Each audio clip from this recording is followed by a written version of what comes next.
Join Kids Hut family.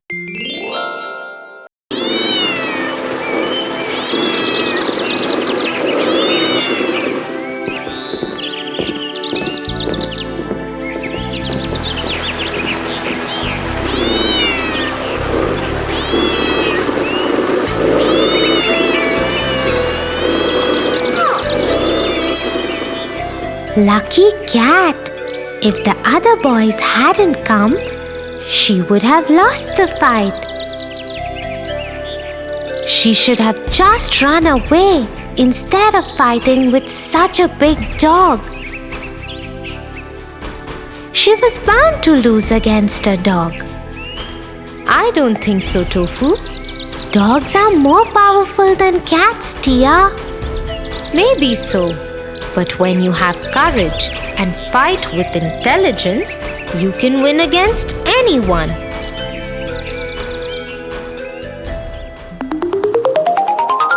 The Jungle Book. Once in the heart of a thick jungle lived a little boy called Mowgli.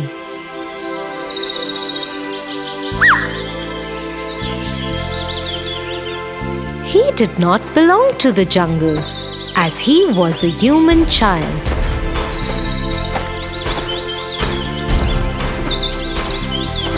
Yet, he grew up with a family of wolves. His mother, Raksha, cared for him as she cared for her other pups. Careful, Mowgli, or you'll fall off the ridge. No, Ma, I won't. See you later. And so Mowgli took off into the jungle to find his friend and teacher, Bagheera. When Mowgli had been a small baby, no more than a year old, he had been found and saved from the forest fire by Bagheera. Of course, nobody knew who Mowgli was, but they always believed he came from the man village at the outskirts of the jungle.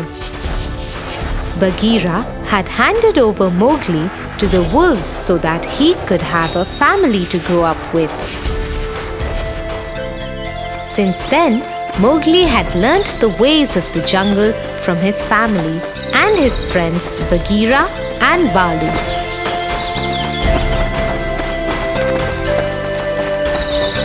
He ran like them, hunted like them, climbed trees like them, and also spoke like them.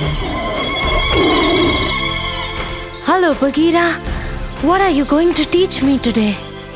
I won't be teaching you today. Today Balu has something planned for you. Let's go fishing in the river. Hello, Balu. Let me get a stick to make a spear for fishing. You don't need a spear to fish. But it makes it easier. You can't do it like that, Mowgli. That is not our way. Then how is it that I know how to make a spear, Balu? Who taught me that? As usual, Bagheera and Balu did not have an answer to Mowgli's questions. The forest fire had started and destroyed the man village.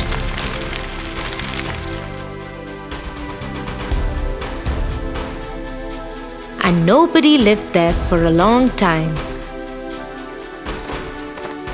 Bagheera had tried many times to find someone to return the child to.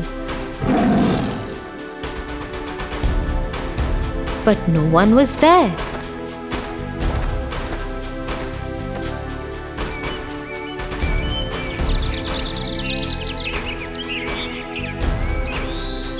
When the village settled again, the men put sharp barbed wire fences and laid traps to keep the animals at bay. Although the animals couldn't understand why, all the creatures of the jungle had always maintained a safe distance from the humans. They never meant any harm to them.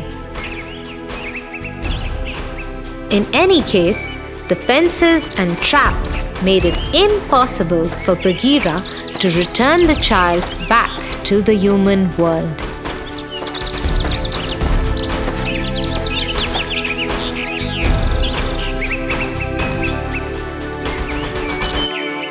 Okay, we will do it without a spear. Let's go.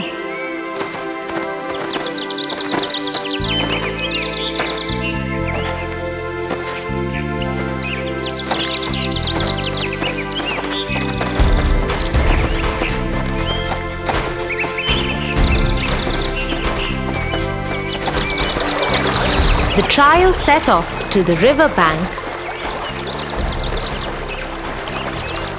where Balu showed Mowgli how to catch fish without a spear.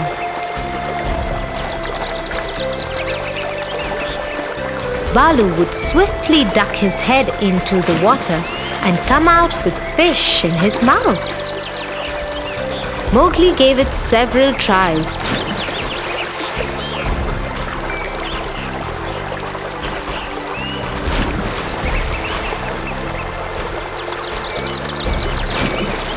Before he was successful.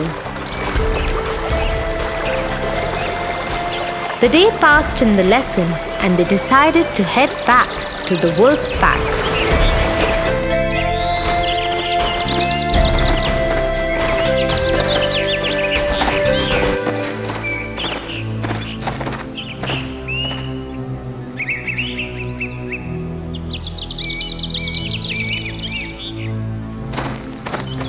They had almost reached home when Bagheera alerted the other two. There was someone in the bushes ahead in the far right. Soon the others could see a pair of fierce eyes with a scar that ran across the left one, emerging from the bushes. Then the whole figure stepped ahead. Run, Mowgli, run! Immediately, Balu and Mowgli took off towards home, leaving Bagheera to fight the large, villainous tiger, Sher Khan.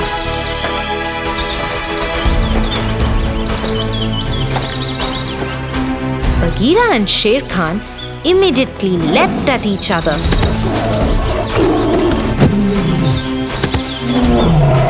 Sher Khan hadn't expected Bagheera to be so strong and was taken by surprise when he managed to throw Sher Khan against a large tree. The elders of Wolfpack soon joined them. Sher Khan knew he was injured and outnumbered. You might have saved him today, but the human belongs to me. I will come back for him. Sher Khan, what are you doing here? This is not your territory. No territory can keep me out. And the next time I come, I will not spare anyone who stands in my way.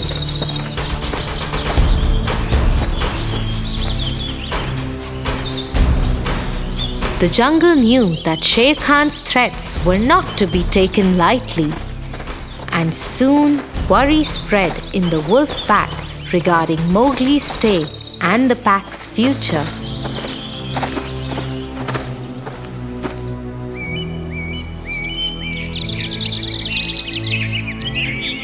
I can defend myself. I will not let any harm come to my family and friends. I know a way to put an end to this. Mowgli gathered Bagheera and Balu. I know how I came to the jungle. I have seen Sher Khan's eyes only one time before in my life. He attacked our village when I was small. To scare him, the elders used to fire. But he took me and escaped, and the whole village caught fire. When my father followed him to save me, he killed my father. That is why the villagers have put traps and fences now. Yes, but now we will stop Sher Khan forever. We know where he sleeps in the day, at the foot of the small mountain on the other side of the river. The bulls feed on the grassy slopes of that mountain. If we can scare them to run down the mountain, Sher Khan won't stand a chance. That is a good plan, Mowgli. The trio assured the others that they had found a way out of their troubles, and by tomorrow night, all will be fine.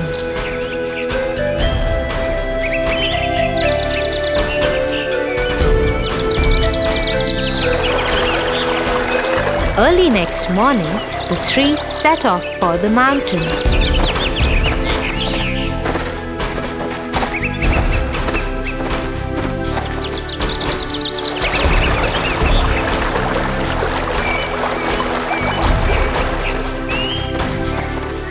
They went around it and climbed it from the other side so that no one could see them coming.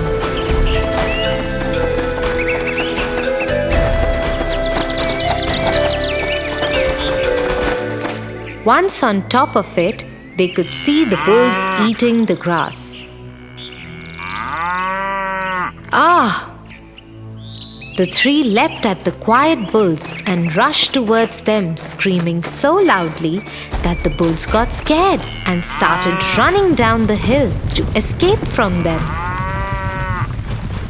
The plan was working. The whole mountainside shook and rumbled under the stamping of the bulls. This woke up Sher Khan. He saw the bulls rushing towards him. There were scores of them. Scared, he started running away from them. He is trying to get away. I won't let him.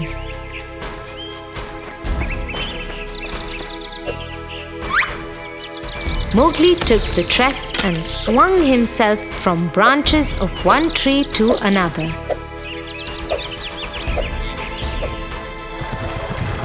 On the other side, Sher Khan couldn't keep ahead of the bulls. Their sharp horns poked him and he got trampled under their feet. One would have died, but Sher Khan wasn't an ordinary tiger. He was evil, and trickery was his second nature. He latched onto the horns of one bull and tugged at him. Agitated, the bull threw him aside and over the side of the plateau. Sher Khan held to the edges of the plateau and started climbing up. He had almost made it when a small tree trunk hit him in the face. He lost his grip and fell to his death. It was Mowgli. He had reached the spot and found a small tree uprooted by the bull stampede.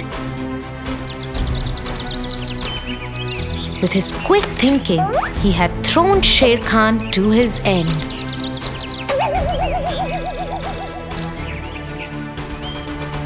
He had saved himself and protected the entire jungle from the tyranny of this villain.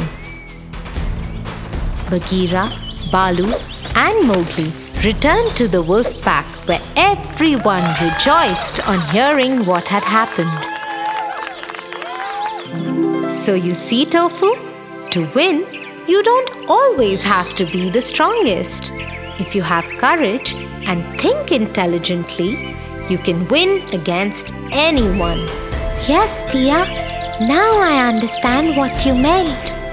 Shall we go down and play with our friends now? Yes, let's go.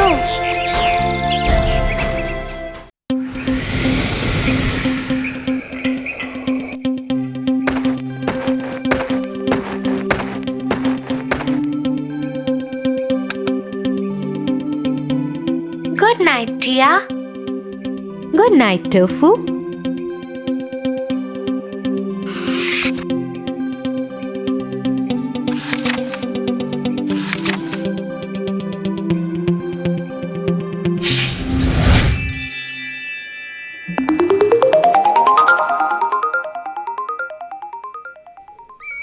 Once upon a time, there lived a lonely couple who only wished to have a child.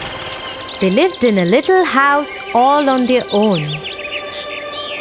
At the back of the house, there was a small little window from which a splendid garden could be seen.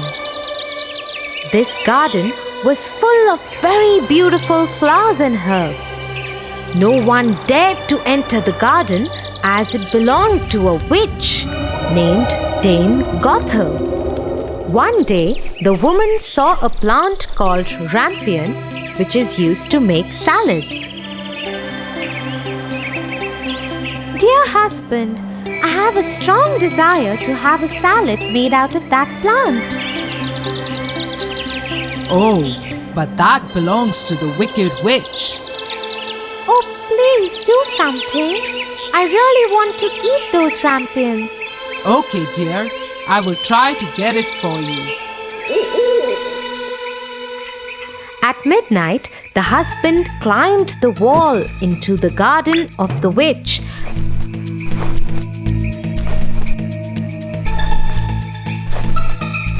and started taking some rampions. The man took the rampion and his wife made a salad out of it and ate it. But the very same night, there was a knock on the door and the man knew something was wrong. How dare you, human! Come into my garden and steal my rampions like a thief. You will suffer for it. Oh, please forgive me. My wife saw your rampions from the window and she wanted it so bad that I could not say no to her. Oh, if that's the truth, then I will let you have as many rampions as your wife wants, but only on one condition. What is that condition? You must give me the child which your wife will bring into this world. The man, in his terror, consented to everything. As time passed by, the couple gave birth to a beautiful little baby girl. But that very same night, the witch came to their door and took away the baby girl, leaving the poor parents in complete sorrow.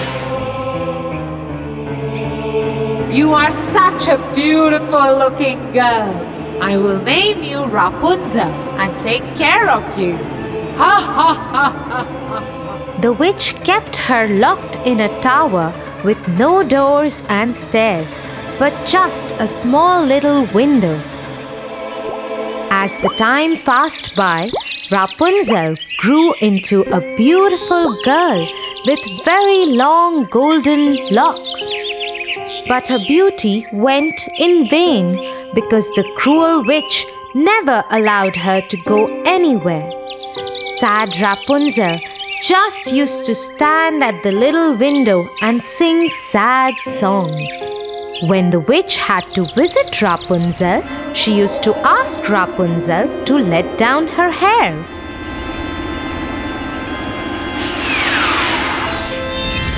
Rapunzel, Rapunzel, let down your hair to me.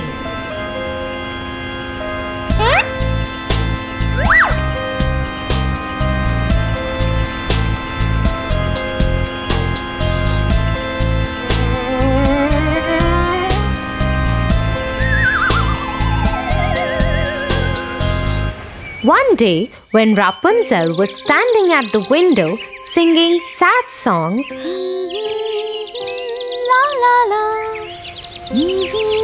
a very handsome prince was passing by. He stopped and looked here and there to see where this beautiful voice was coming from.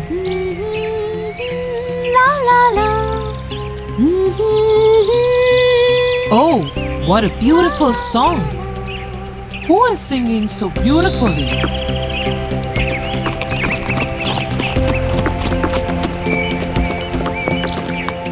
The prince noticed the beautiful voice coming from the tower. He wanted to climb the tower and looked for the door, but could not find one. he went back home in dismay. But Rapunzel's singing had touched his heart so much that every day he started going to the forest to listen to Rapunzel's songs.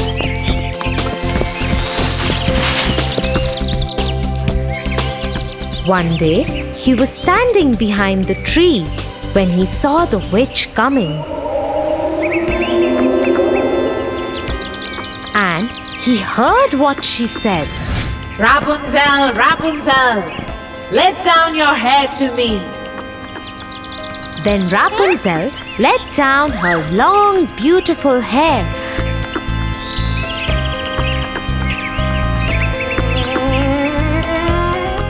And the witch climbed up the tower. Oh, that's the way to climb up to the tower. I shall do the same.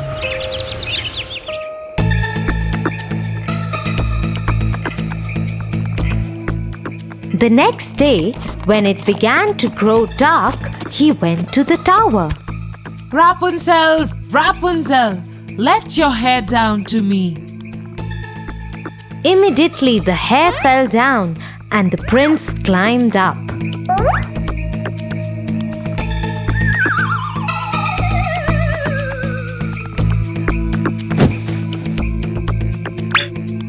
Oh, who are you? Oh Lord, you are the most beautiful maiden that I have ever seen in my life. I have lost my heart to you. Will you marry me? Will you be my wife and live with me in my kingdom? Oh, my prince, I wish that was possible. But the witch won't let me go out of this tower. And if she comes to know about you, she will kill you. I don't care. You are coming with me now. Come on, let's go. Oh, prince, I am ready to go away with you. But I do not know how to get down. If I let down my hair, then how will I get down? You are right. You have to go now. The witch will come soon. Yes, don't worry, Rapunzel. I will think of something and come back tomorrow. That moment, when the prince was climbing down the tower, the witch saw him. Oh, so he wants to take Rapunzel away. They both will have to pay for this. The witch climbed the tower after asking Rapunzel to let down her hair.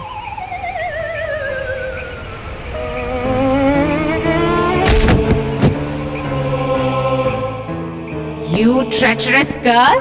How could you even think of betraying me? You shall pay for this. The witch took a big pair of scissors and chopped off her long, beautiful tresses. Rapunzel was left all alone in the desert by the witch to live in grief and misery. Meanwhile, the prince returned the next evening to take Rapunzel away. Rapunzel, Rapunzel, let down your hair. The wicked witch let down the long braid that she had chopped off from Rapunzel's hair, and the prince climbed the tower without knowing what danger was awaiting him. When the prince was about to enter the window, the wicked witch chopped off the braid just to see the prince fall off the tower into the thorny bushes under the tower. The prince started bleeding from his eyes as the thorns blinded him completely. The witch cast a spell on the prince, and he wandered in woods around the world without any sight and survived in poor conditions. Meanwhile, the prince roamed about in misery for 2 years, and finally he got to the desert where Rapunzel was left by the witch. La la la. He suddenly heard the beautiful, sad voice of his beloved and started shouting in excitement. That voice! That voice! Is it you, Rapunzel? Is it really you?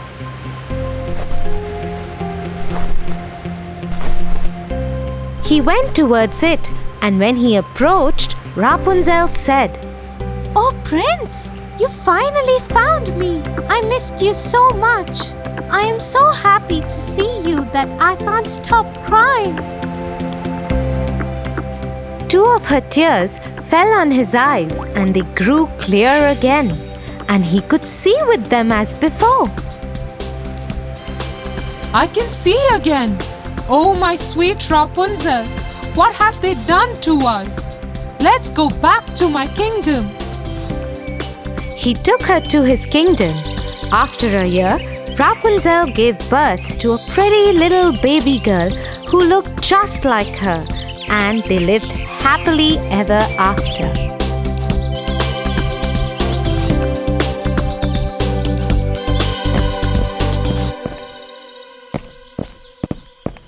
Get up, Tofu, or you'll get late for school. Get up, Tofu. Tia, you? What happened? That was... Yeah, I know. That was me in your dream. Now get up and get ready.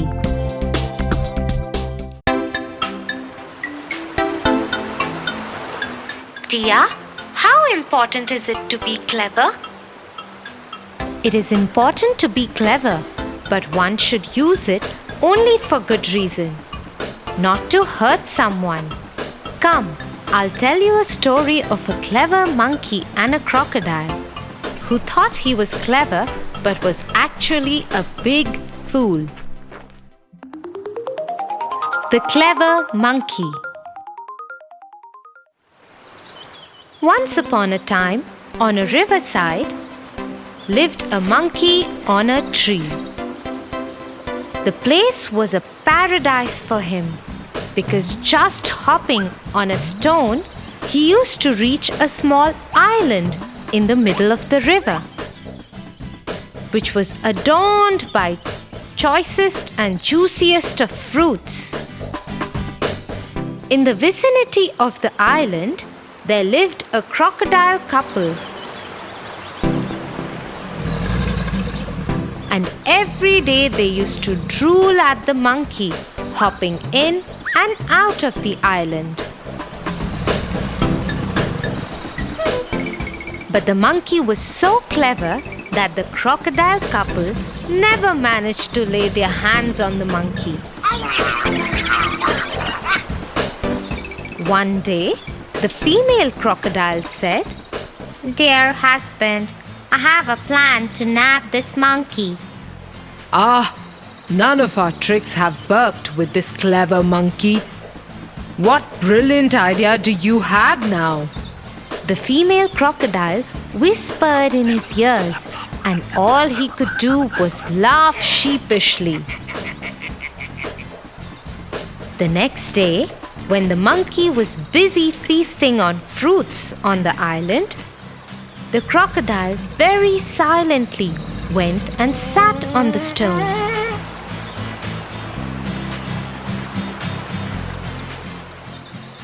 When the monkey was done with eating, he was about to hop onto the stone when suddenly he realized that the stone is looking bigger than usual.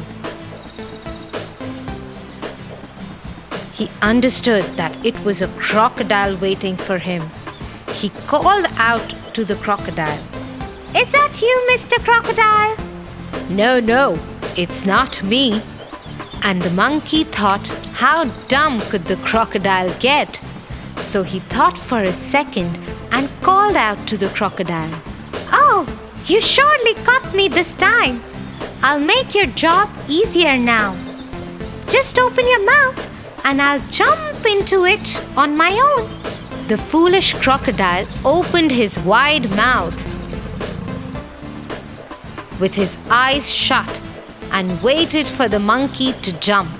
The clever monkey, who was watching the closed-eye crocodile, hopped on the head of the crocodile and crossed the river. You couldn't fool me this time either. By clear and clever thinking, the monkey managed to trick the foolish crocodile.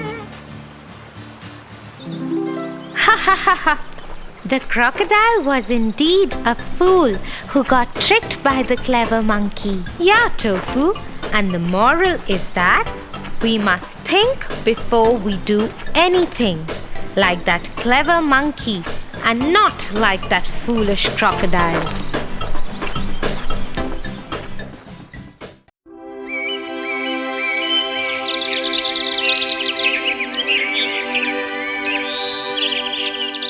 Tia, I'm getting bored.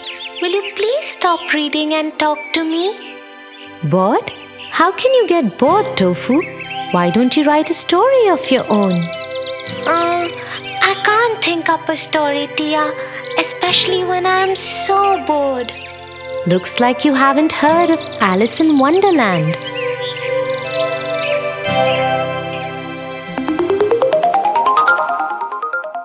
Alice in Wonderland.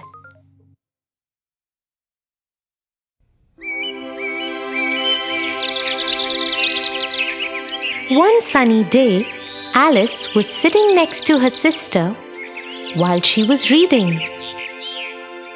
Her sister had been reading books all morning and Alice was very bored now. She thought for a while and decided to ask her sister to stop reading. She was about to do that when she saw a little white rabbit with pink eyes run past her. I am late. I have to hurry. I am late. Saying so, he ran into his rabbit hole. Alice was suddenly interested in this turn of events and she decided to follow the rabbit. She went to his rabbit hole and peered down it.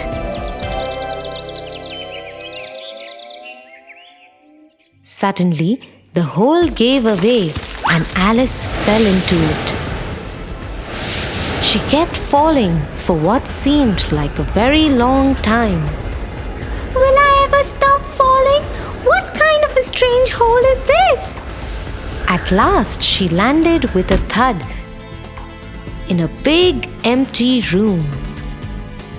The room had 3 doors of different sizes.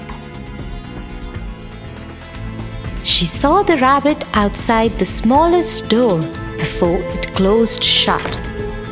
But the door was very tiny, no bigger than Alice's new pencil back home.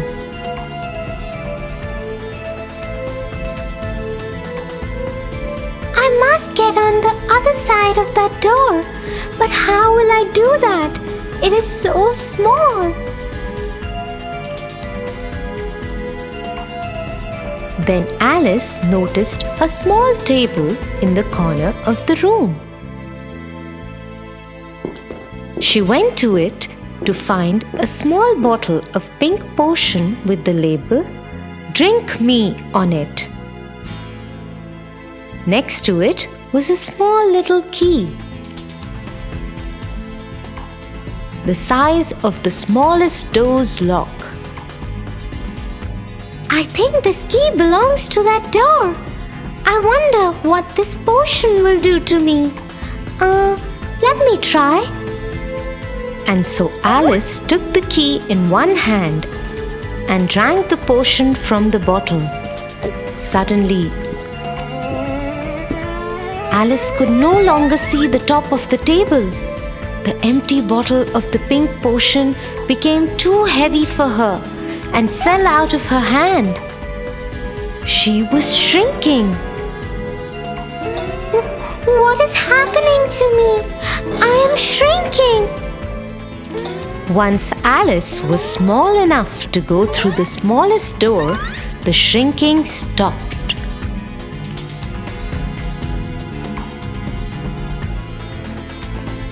Alice quickly ran to the door, opened it, and ran out. She found herself in the most beautiful garden she had ever seen.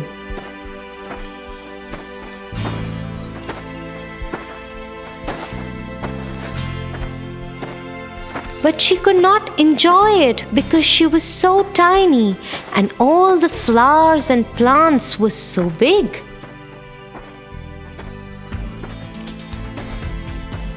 Oh, I wish I was bigger. Hearing her, the white rabbit came to her and ordered her rather rudely, Go to my house and get my gloves and fan. Alice didn't know why the rabbit was so rude to her. Perhaps he didn't like being followed. Nevertheless, she decided to follow the instructions because she was curious and wanted to see the rabbit's house.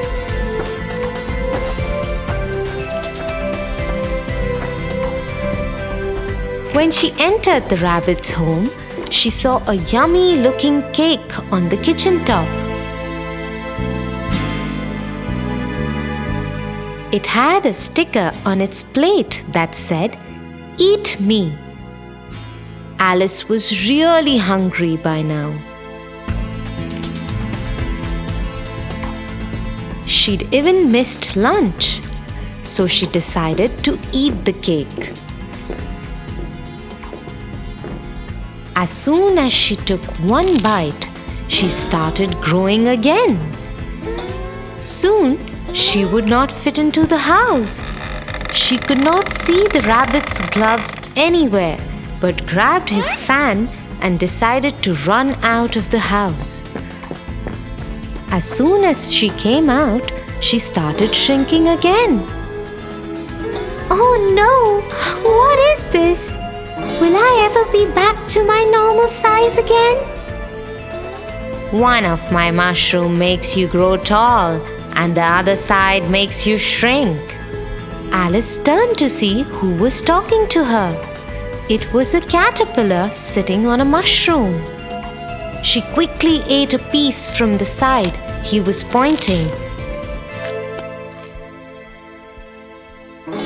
and came back to her normal size. She thanked him for his help and asked, How do I get back home? Could you please tell me that? That path leads to the Mad Hatter and the other one to the rabbit's home. This time it was a cat that sat in the tree that spoke. Alice thanked him and took the path to the Mad Hatter. She didn't want to meet the rude rabbit again. I will meet you in the evening at the Queen's palace.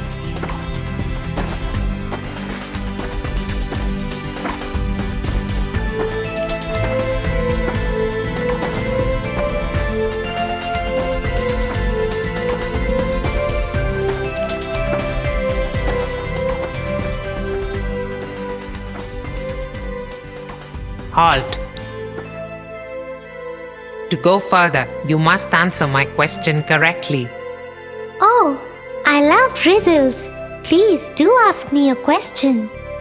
Tell me, why is a raven like a writing desk? Alice thought for a while, but she did not know the answer to the riddle. Oh, I don't know the answer to your question. Could you tell me why? The Mad Hatter was taken aback. Never had anyone asked him the answer to his own riddle. Oh well, I don't know either.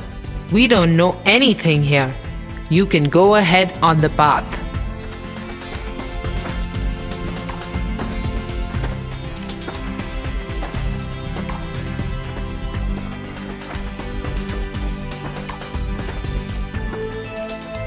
Hence, Alice proceeded to the Queen's castle where a game of croquet was on.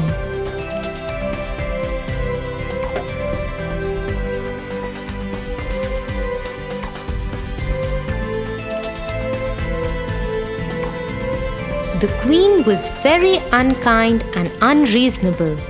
If she didn't like someone, she would instruct her soldiers to be off with his or her heads immediately. Her guards had made a mistake earlier in the day, and so she had turned them into cards for the game.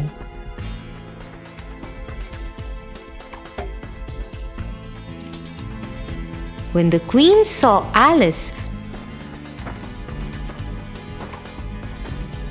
she instructed her to play with her. "You will play croquet with me, and if I lose, it will be off with the head for you." Yes, Your Majesty.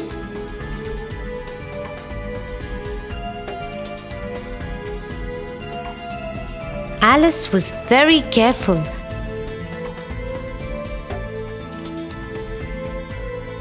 But the queen was terrible at the game. And Alice had to try really hard to lose.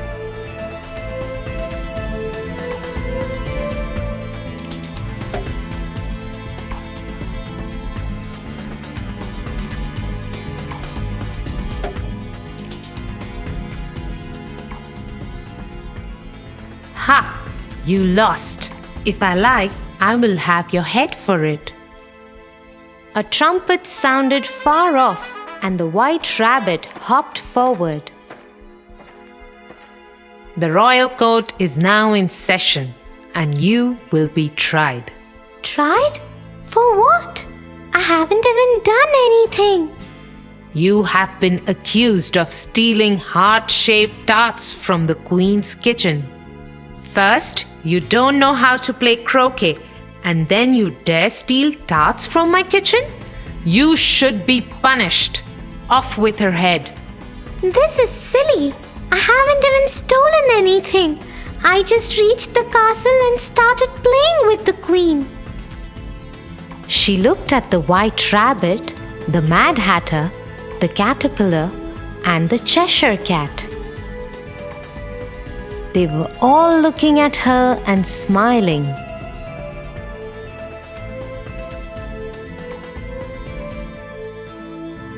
What is going on? Alice felt someone tapping her arm. It was her sister. "Wake up, Alice!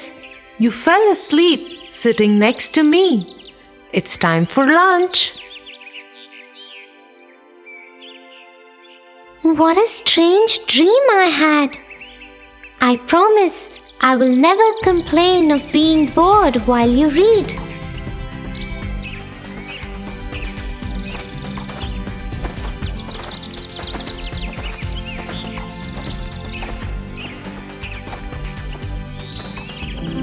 That is such a strange story, Tia. Next time you sit to read, I too will write my own story instead of getting bored. Okay, but I have to be the first one you tell it to. Okay, Tofu? Yes.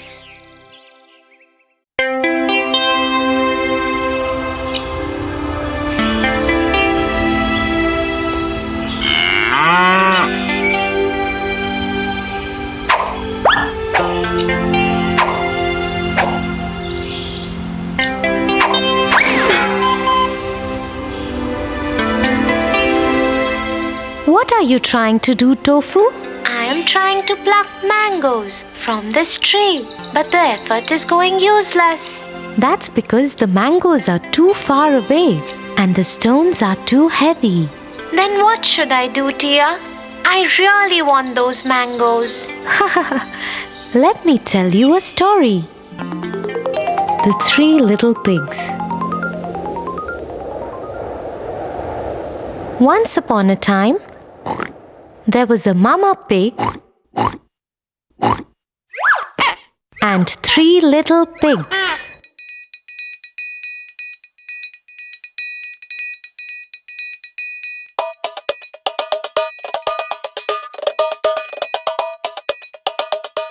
One day, Mama Pig said to them, You are old enough to build your own houses.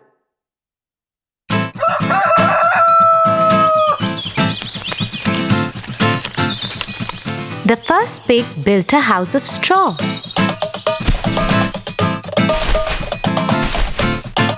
He said, Now the wolf can't come and catch me and eat me.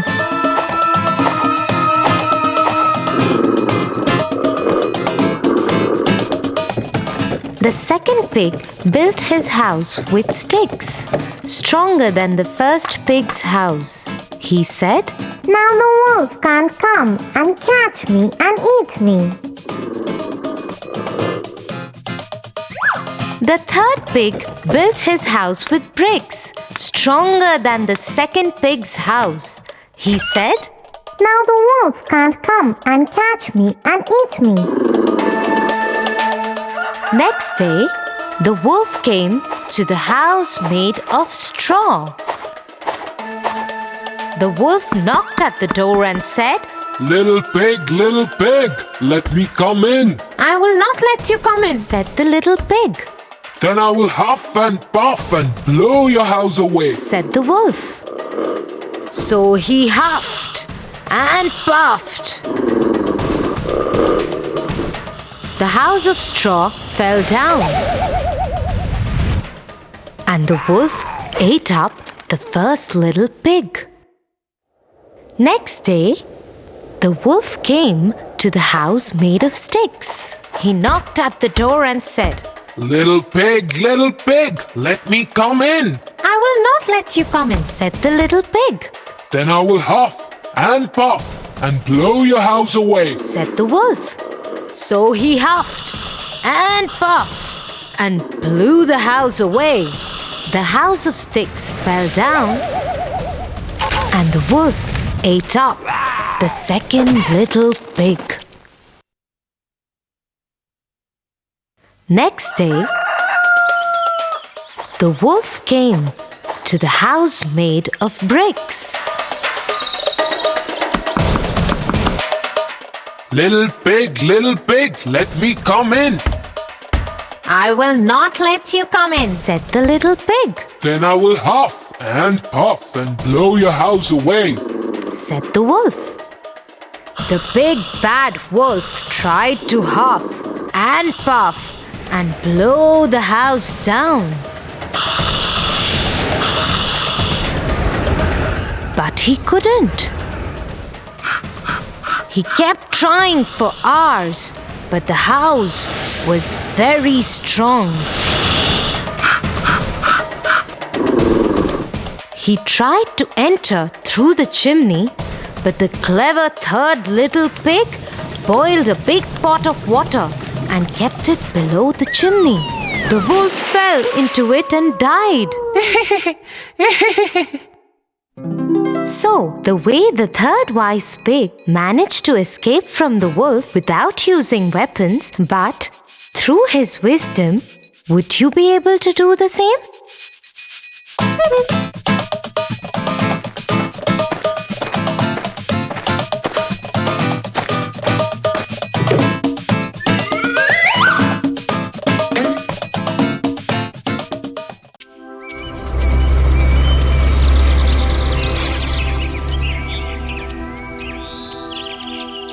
The boys in my class are very mean to me. They are so tall and big that I always have to listen to whatever they say. I am afraid to disagree with them. Size has nothing to do with courage, Tofu. You don't have to be afraid just because you're short. Have you heard the story of Peter Pan?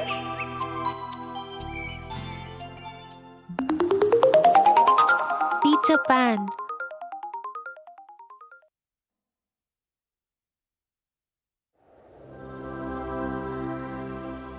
Once upon a time, in London,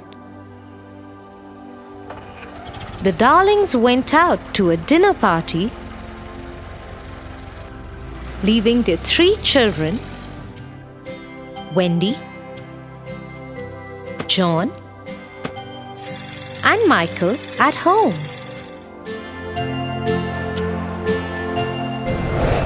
After Wendy had tucked her younger brothers John and Michael to bed, she went to read a book.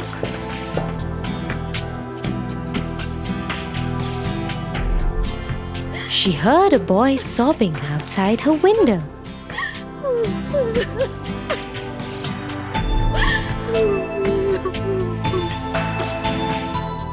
He was flying.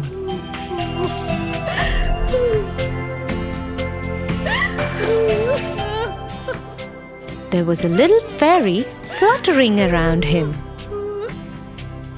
Wendy opened the window to talk to him. Hello, who are you? Why are you crying? My name is Peter Pan. My shadow wouldn't stick to me. Don't worry. Come inside. Peter agreed.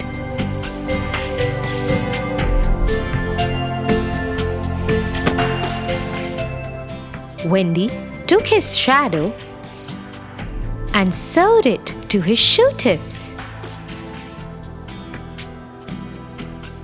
Now his shadow followed him wherever Peter Pan went. He was delighted. Thank you so much.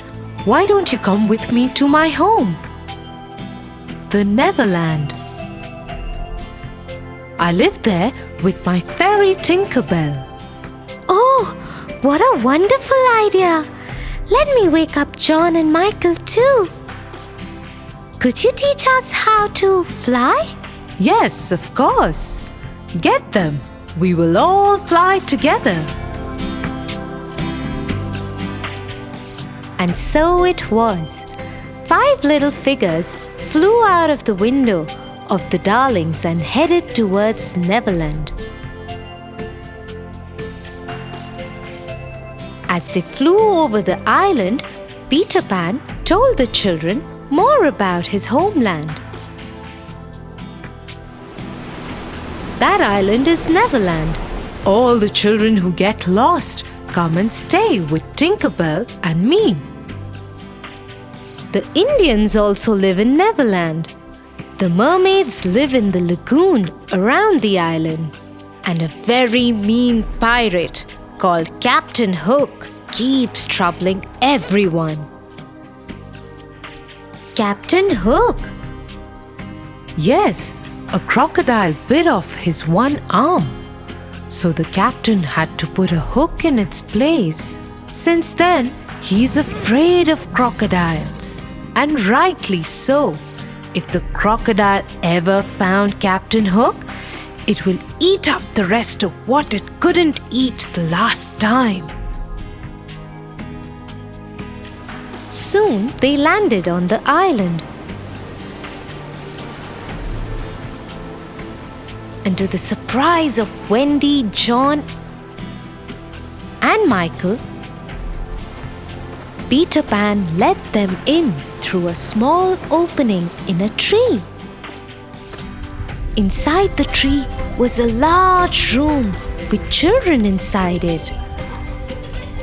Some were huddled by the fire in a corner, and some were playing amongst themselves. Their faces lit up when they saw Peter Pan, Tinkerbell, and their guests. Hello, everyone. This is Wendy,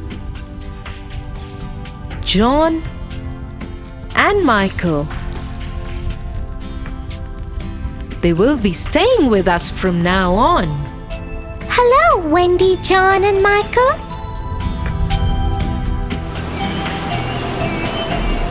A few days passed, and they settled into a routine.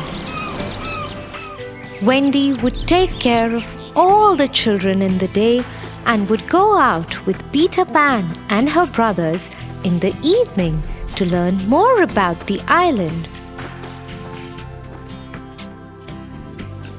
She would cook for them and stitch new clothes for them. She even made a lovely new dress for Tinkerbell.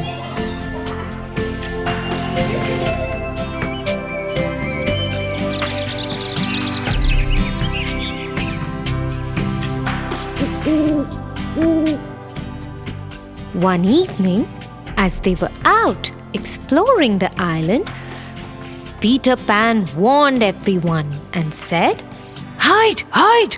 Pirates!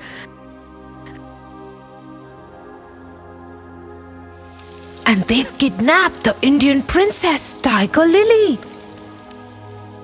They've kept her there, tied up by the rocks near the water.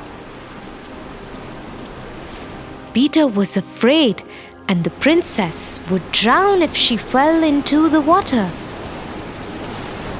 So, in a voice that sounded like Captain Hook, he shouted instructions to the pirates who guarded her.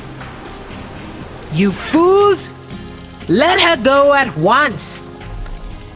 Do it before I come there, or else I will throw each one of you into the water.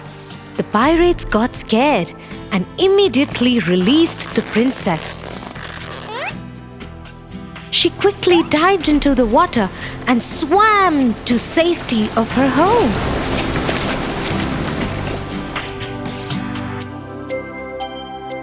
Soon everyone found out how Peter Pan had rescued the princess.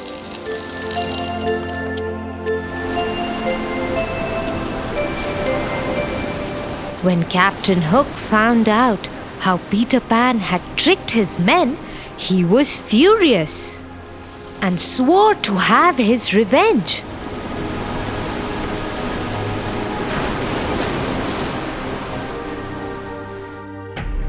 That night, Wendy told Peter Pan that she and her brothers wanted to go back home since they missed their parents.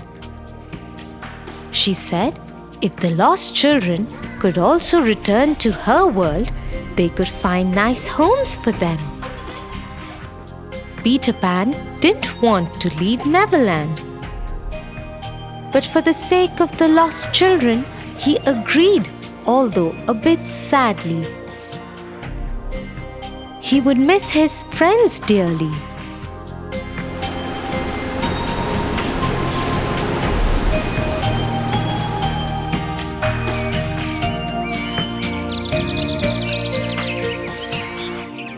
The next morning, all the lost children left with Wendy, John, and Michael.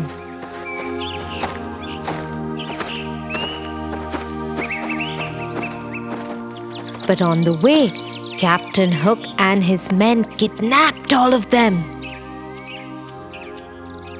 He tied them and kept them on one of his ships.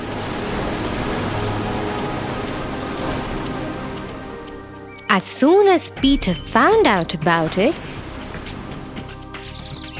he rushed to the ship. He swung himself from a tree's branch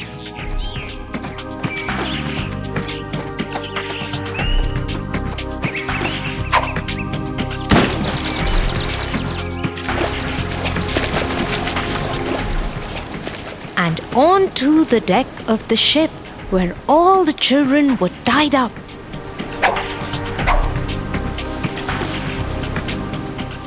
He swung his sword bravely and threw over the pirates who tried to stop him.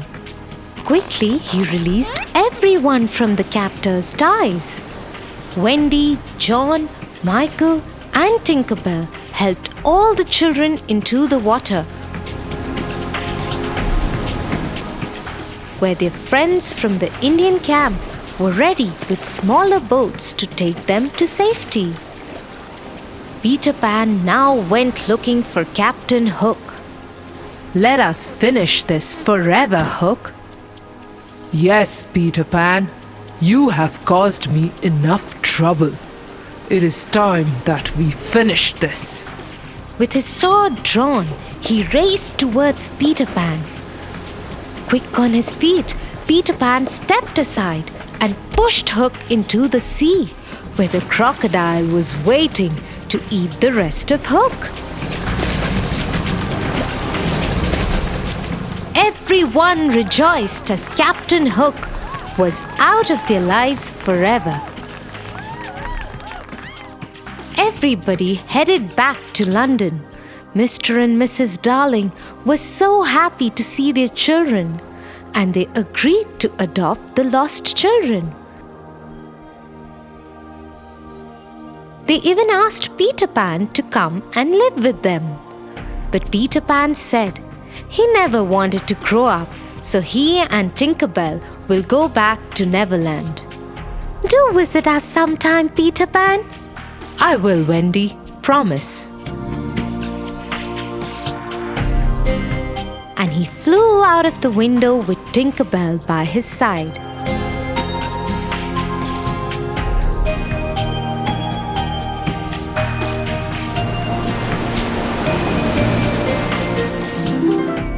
Thank you, dear. I feel much better. The next time the boys are mean to me, I will find a nice way out. Very good, Tofu. Now come, I can see Mom's car right there.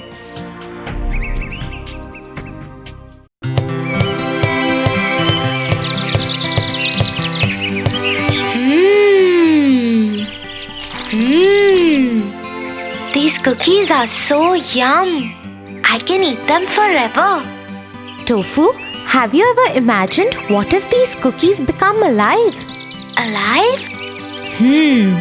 This reminds me of a story. The Gingerbread Man. Long ago, there lived an old couple.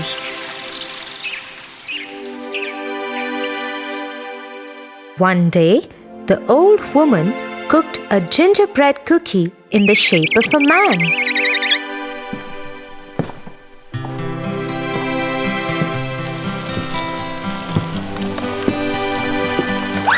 As soon as the gingerbread man was cooked,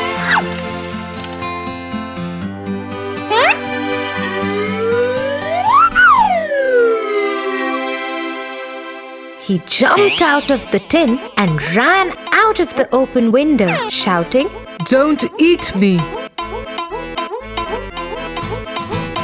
He ran away as fast as he could.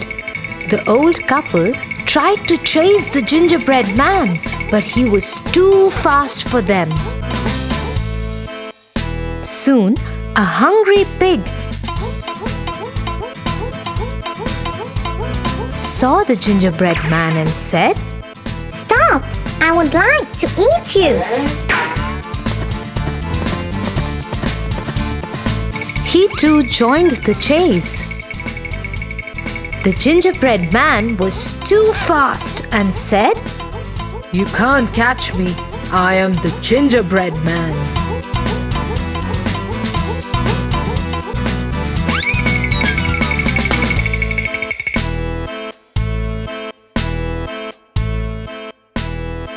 A little further, a hungry cow saw the gingerbread man and said, Stop! I would like to eat you. She too joined the chase. You can't catch me. I'm the gingerbread man.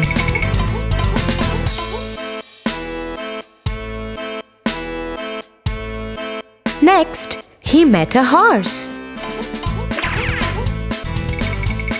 The horse too joined the chase. Finally, the gingerbread man came to a river and stopped, as the river could make him soggy. A clever fox came by and wanted to eat him up. But he pretended to be nice and offered help to the gingerbread man. He asked the gingerbread man to climb on his head so that he could take him across the river. The gingerbread man was so scared of water that he agreed.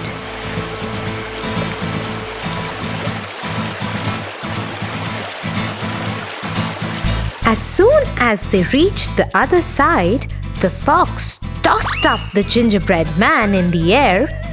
He opened his mouth and ate him up. That was the end of the gingerbread man. I don't want my cookies alive and get eaten by a wolf. Ha ha ha ha! Enjoy your cookies, Tofu.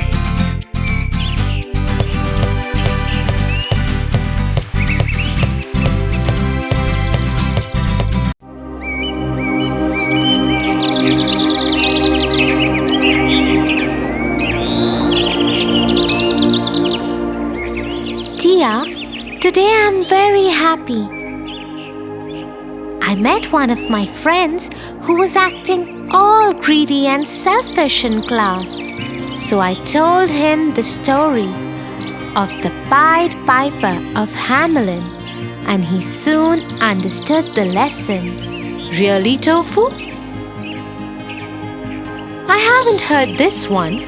I would love to hear it from you.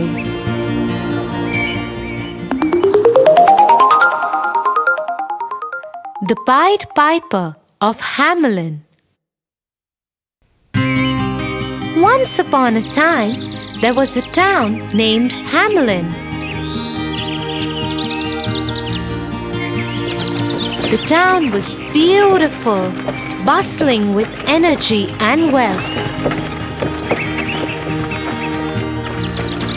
But no sooner the happiness of the town was ruined by a plague.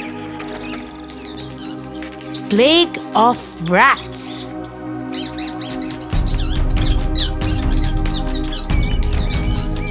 There were rats everywhere. So much so that the people of the town didn't even have a place to keep a step without tripping over the rats. There were rats of every size, shape, every age and color.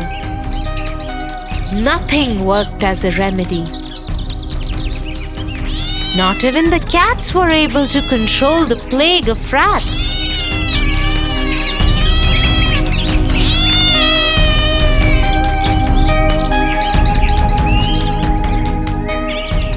Giving up, the authorities decided to announce a reward of 10 bags of gold to anyone who could help to get rid of the rats.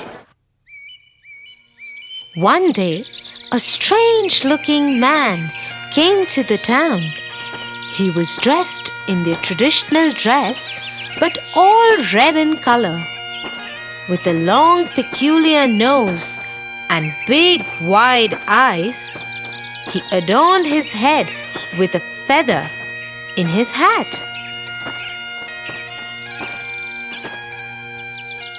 He went to the authorities and said, I have a solution for your problem. I assure you that not a single rat would live in this beautiful town.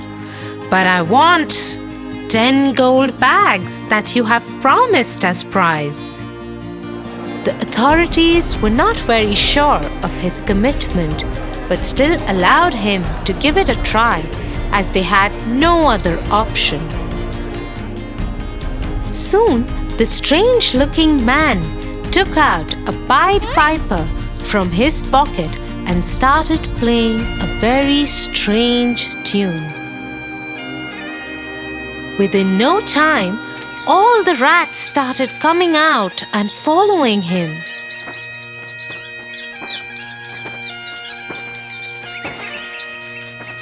From every nook and corner of the town, so many rats came out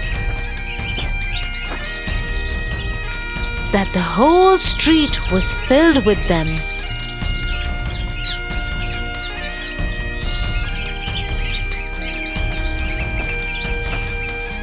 Very strangely, the rats started following the Pied Piper, who was playing the strangest tune ever heard.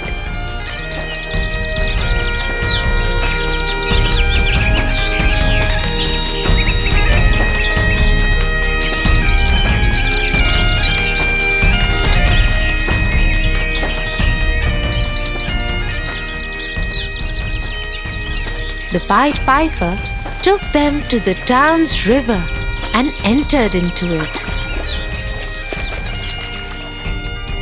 In no time, all the rats, mesmerized by his tune, fell into the river and drowned. There were rejoices in the town, celebrations all over. Soon, the Pied Piper went to the authorities to claim his prize money. But since their work was done and they thought that this plague would never return, they shunned him off and asked him to leave without giving him a single penny. What selfish people are these? I did them a favor, freed them from such a bad epidemic, and all they could care was to be greedy and ungrateful? Now look how I will teach these selfish people a lesson.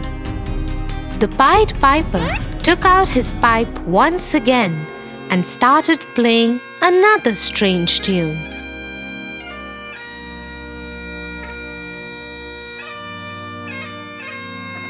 A tune that no one had ever heard before.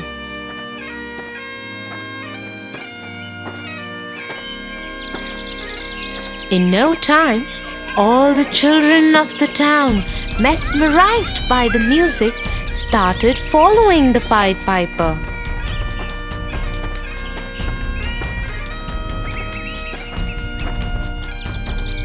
The children were so lost in his tune that they didn't realize that they have come out to the outskirts of the town.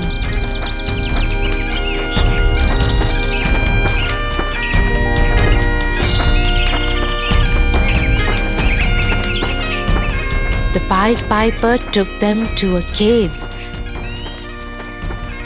and let them in. He kept playing the tune till all the children were inside the cave. He then closed the cave with a huge stone. Only 2 kids were left in the entire town. A boy who was hard of hearing and a girl who had hurt her legs so badly that she couldn't keep up the pace with the rest of the kids.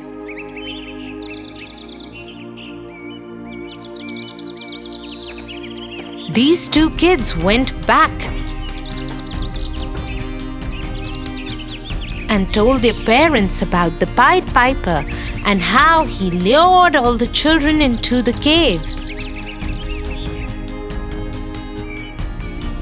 Soon, the authorities went begging to the Pied Piper and requested him to let their children out. This time, they promised to reward him with 20 gold bags. I don't trust you any longer. I want my prize money beforehand. Soon, he was handed over his prize money. And he left, never to be seen again. The children were freed from the cave, and the parents hugged them and cried. Watching this, the authorities said, We surely have learned a lesson. This man came out of nowhere and saved us from an epidemic. All that we did in return was to be selfish and ungrateful. He surely taught us a lesson of not to be greedy and selfish. That night, the town rejoiced and celebrated like a festival. It's still said that in the town of Hamelin, if you ever go and listen carefully, you might hear the beautiful sound of the Pied Piper.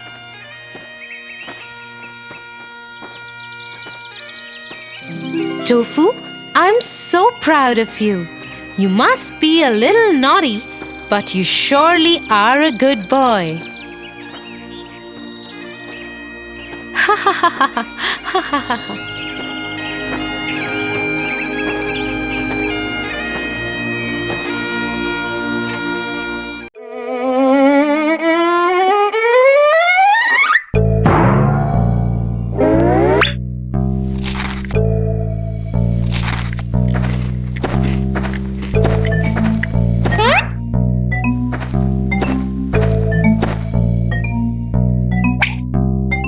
Tofu, were you eating those cookies that Mum had asked you to have only after dinner?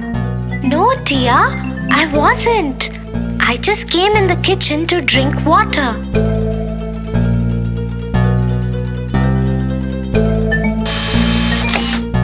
Tofu, do you know something? A lie is not fruitful. How, Tia? Come, I have a moral to teach you today. The Boy Who Cried Wolf. Once upon a time, there lived a shepherd boy who took care of the sheep in the village. He was very dedicated to his work. Every day, he used to take the herd of sheep to the top of the hill and bring them down by evening.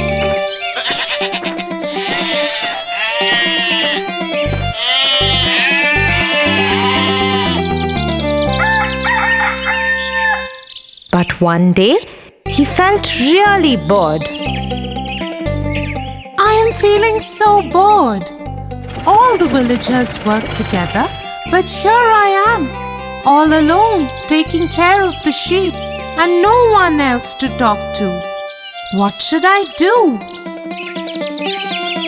Suddenly, he had an idea, a wicked one. He went over the edge of the hill and started shouting, Help! Help! There is a wolf! He is gonna eat all our sheep! Help! Hearing the boy cry out for help, all the villagers came to the top of the hill to save the sheep. But reaching there, all they could see were calm sheep grazing the grassland. You silly boy, where is the wolf? Why did you cry out for help?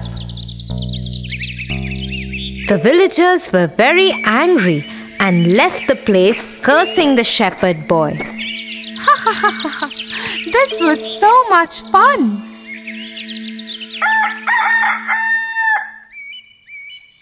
Next day, the shepherd boy was back again to the routine of taking the sheep for grazing.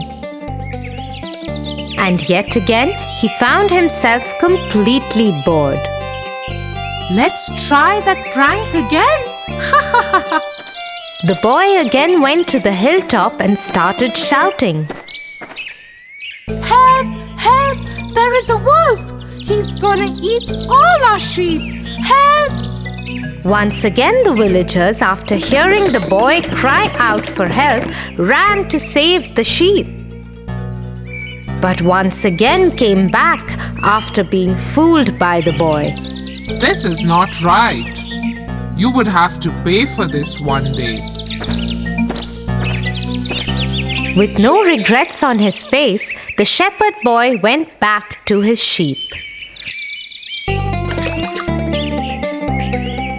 One day, when he was lying under the tree while his sheep were grazing, he saw some sheep running here and there. After looking closely, he saw a wolf approaching the herd. The boy suddenly ran to the edge of the hill and started screaming for help. Help! Help! There is a wolf for real this time! He's gonna eat all our sheep! Help! Please help! This time, the villagers didn't pay any heed to the boy screaming. Let's leave him. This time too he might be playing a prank on us. The boy kept on crying for help, but no one turned up this time. All he could do was stand there and watch his sheep getting killed by the wolf. Oh, I should have not played that prank with the villagers. Nobody believed me when the wolf actually turned up. What should I do now? I have lost all my sheep. The shepherd boy was never trusted ever by anyone. I am sorry, Tia. I did lie about those cookies, and now I learned a lesson too. Liars are not believed Even when they speak the truth, I won't ever lie again. Good, Tofu. You are a good boy.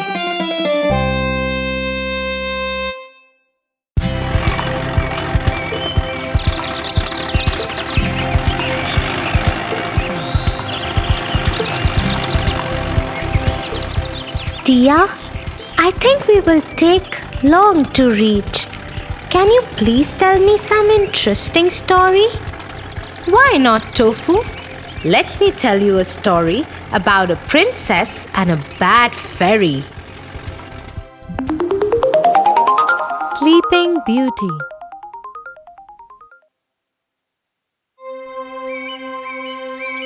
A long time ago, there lived a king and a queen. They wished for a child for a very long time.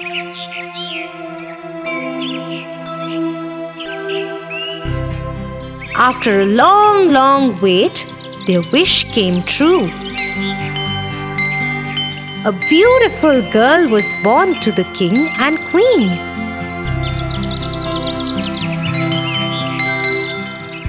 The king announced to his people, "We are blessed with a baby princess, and her name is Sunshine." "Hooray!"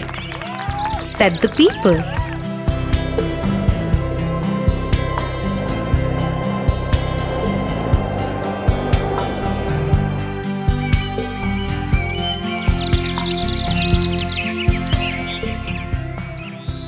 As the baby girl turned 1, celebrations began all around. A big party had to be planned.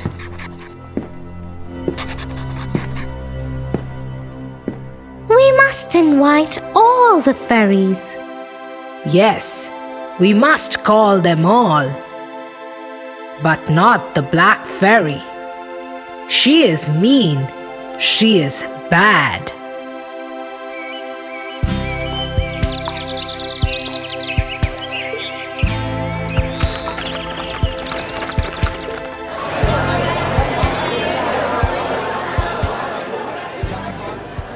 The party was a lot of fun. The baby princess looked lovely. All fairies brought with them some precious gifts and blessed the little princess to be a clever and kind girl. Suddenly, the castle was filled with blue smoke and nobody could see anything. As soon as the blue smoke settled, King and Queen were shocked to see the Black Fairy.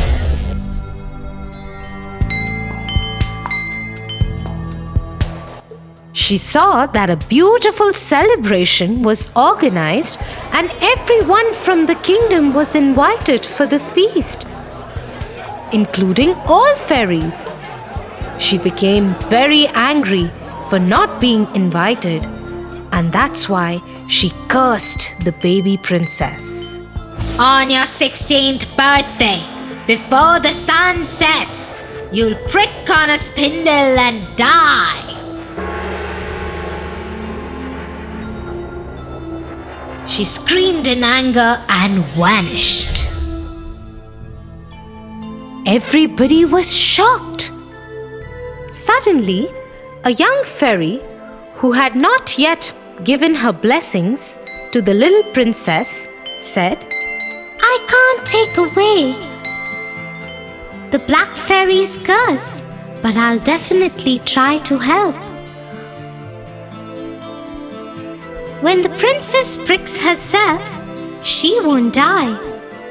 Instead, she'll go into a deep sleep and shall only awaken with a kiss from a prince who loves her.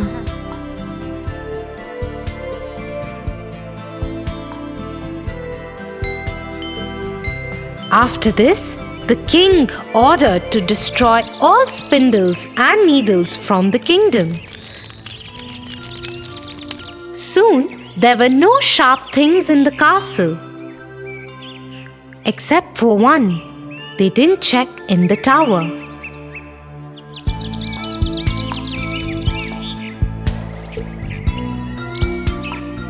As years passed by, the baby grew under supervision of fairies and turned out to be a very beautiful young girl.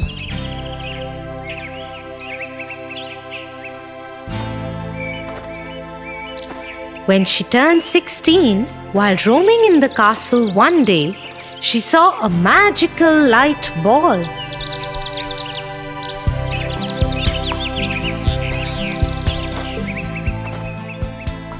And followed the light ball.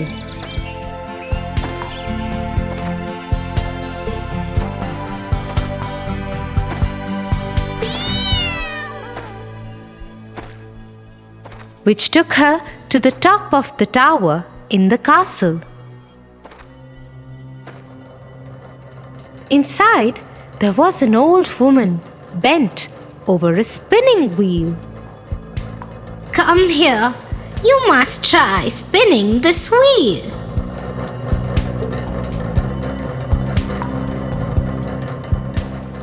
Oh, what is this? Please let me do it as well. I have never tried this. But the minute she touched the needle of the spindle, she fell to the ground.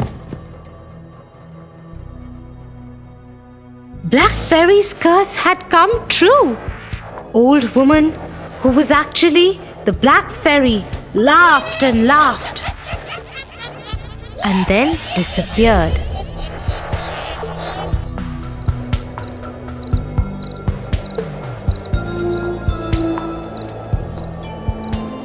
The king, who remembered the words of the last fairy, made her daughter, the princess, to lie in a room for many years to come. Fairies saw the princess sleeping, and everyone thought that she was extremely beautiful.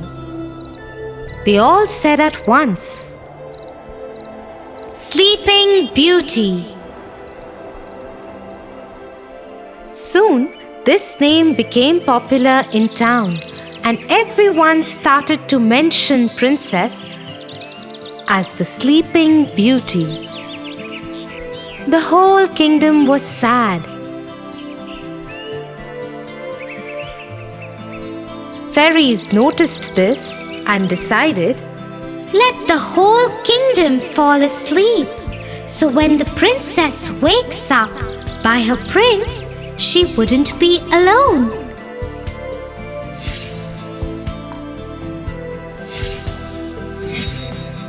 everyone in the kingdom fell asleep.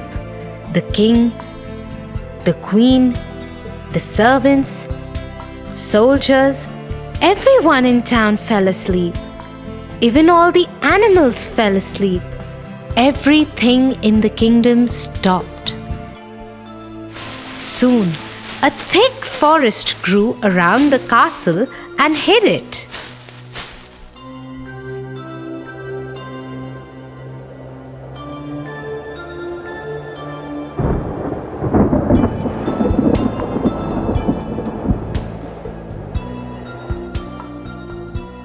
About hundreds of years later, a handsome prince was riding through the forest.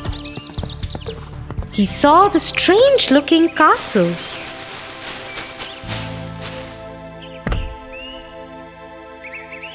The accompanying soldiers told the prince that this is the castle of the Sleeping Beauty. He had heard stories of Sleeping Beauty and started to explore it.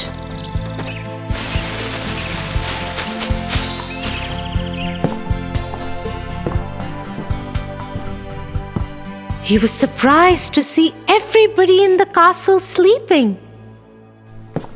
When he entered more, he saw even the king and queen were sleeping. He looked around and saw one big pink door.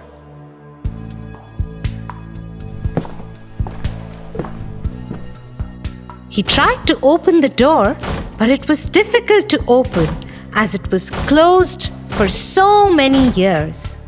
After trying hard, he managed to open the door, and to his surprise, he found Sleeping Beauty lying on a beautiful bed in that room. The moment he saw her, he just fell in love with her. I really want to know who this beautiful girl is. She looks so gentle and peaceful, he said. He leaned down and kissed her. Instantly, the kiss lifted the spell and the princess woke up. The king, queen, and all the people and animals in the kingdom were awake again.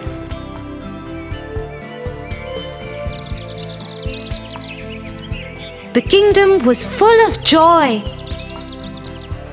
and there were celebrations all around.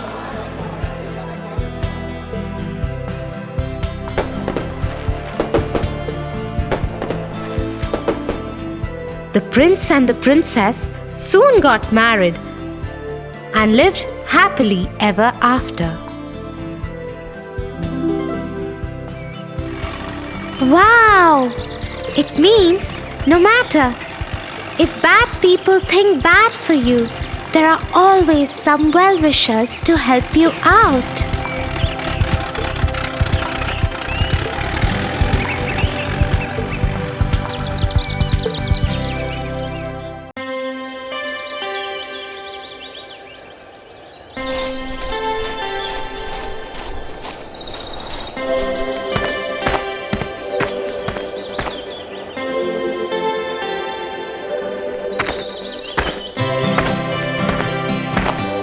Tia, I guess we have come too far from our camp. When will we go back? I'm feeling hungry. It will take some time, Tofu.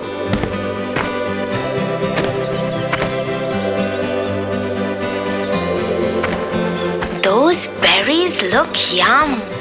I think I can treat on them for the time being. Tofu, stop! Do you even know what those berries are about? They look yum to me. That is all I know. But they can be poisonous. You are in the middle of a jungle. Poisonous? Come, let me tell you a story on our way back to the camp.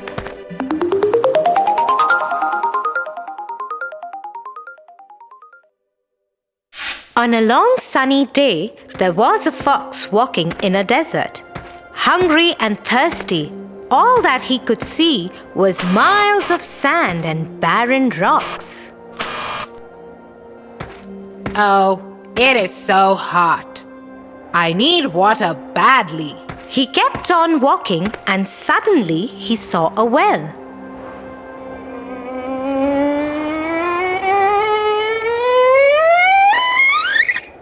Thank God, I finally found a well. Now I will no longer be thirsty. He ran and ran in great excitement. The moment he leaped on the well's wall to check water, he lost his balance and fell in the well. Help! Help! Somebody, please help me! This well is really deep. How would I ever get out of this place? Nearby, a goat was passing the well. When she heard the fox, she went to peep over the well. Hey, Fox! What are you doing inside this well? Oh, goat! Isn't it too hot outside? I just came into this well to cool myself off. Why don't you also hop in and enjoy this cool and refreshing water? Not even thinking for a second, the goat jumped into the well.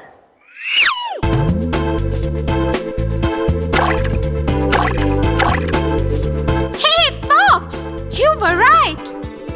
This water is actually very refreshing. I could spend all my day out here. After some time, the goat stops and asks the fox, Wait a second. How in the world will we manage to get out of this well? Oh, it's going to be simple.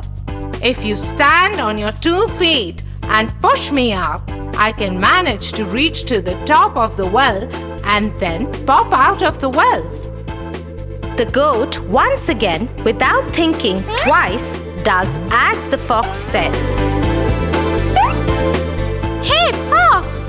What about me? How would I get out? Ha ha ha ha ha. I guess you have to think about it on your own. But I helped you getting out of the well. Who asked you to? You should have thought about the consequences before taking any actions.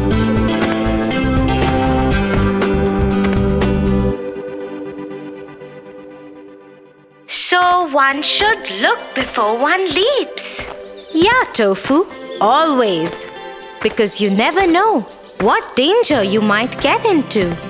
And those wild berries, they might have been harmful for you. Yeah, Tia.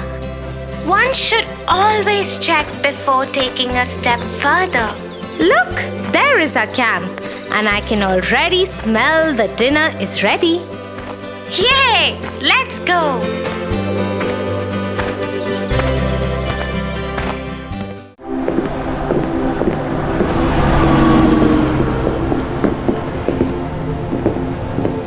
Tia, yesterday in our class, my friend Ben forgot to bring one of his textbook, and Ted offered to share his textbook with him.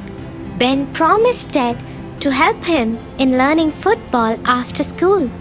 But after school, when Ted asked Ben to help as promised, instead of helping, Ben left for his home. That's bad. One should always stand by their promises. But Tia, today again Ben forgot his textbook, and when he asked Ted to help, Ted refused. Tofu, we should be sensitive towards every human being. You know, we should always help people around. Come, I'll tell you a story.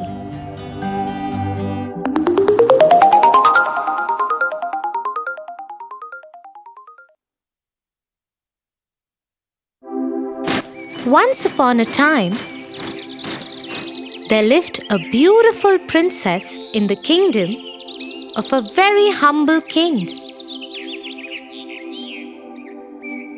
The princess was so pampered by her father that she turned out to be a little proud of the fact that she is a princess.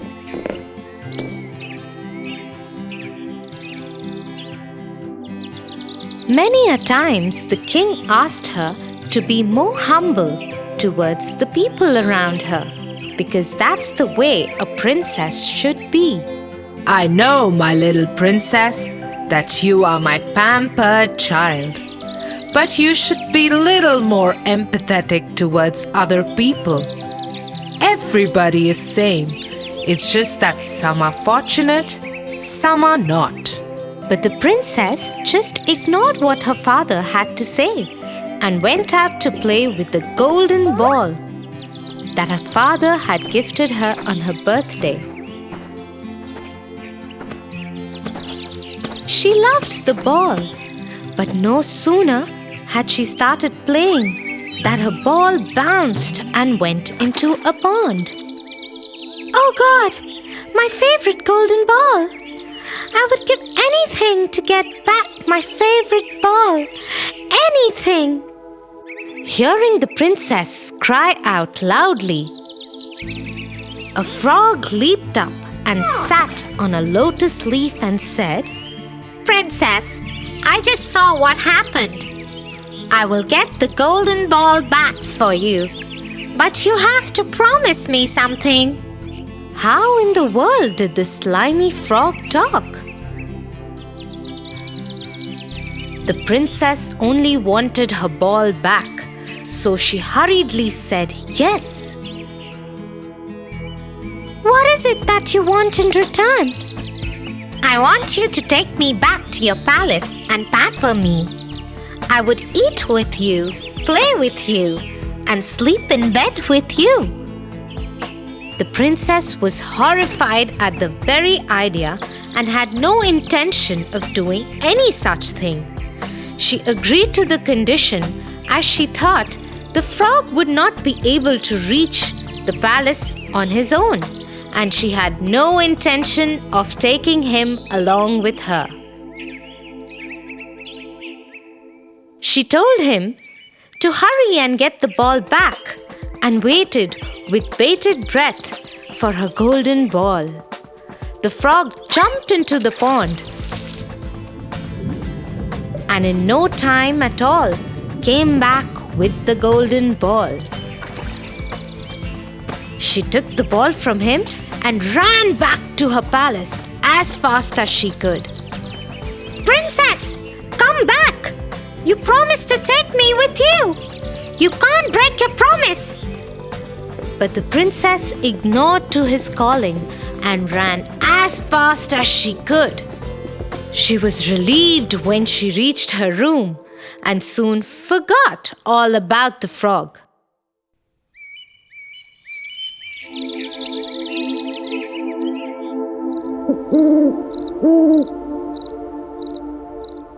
At night, while she was having dinner with her father,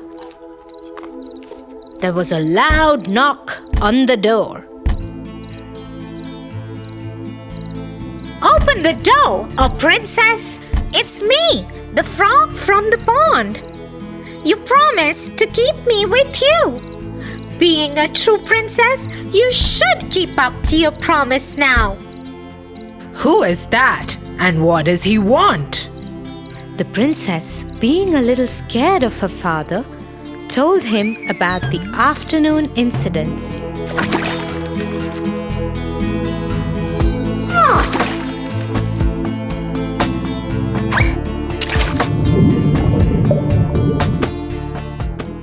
And how she broke her promise. You are a true princess, my love, and you should keep up to your promise, no matter what. Feeling helpless, the princess opened the door and let the frog enter. He hopped on to the seat next to her and asked her to let him eat from her plate. The frog ate till his tummy was full. But the princess couldn't eat a single bite, thinking about the slimy frog eating from her plate. Then the frog asked her to carry him to her bedroom and let him sleep in her bed. Unwillingly, she picked him up in her hands and went upstairs. The frog jumped on her bed and snuggled cozily in her huge, soft bed.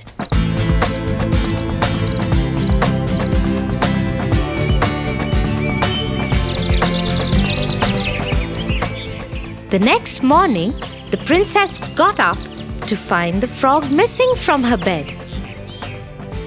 Happily, she hopped from her bed, thinking that the ordeal was over.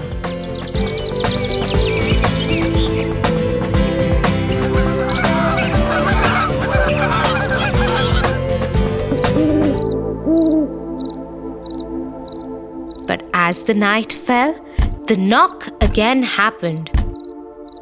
And again the frog ate from her plate and slept in her bed.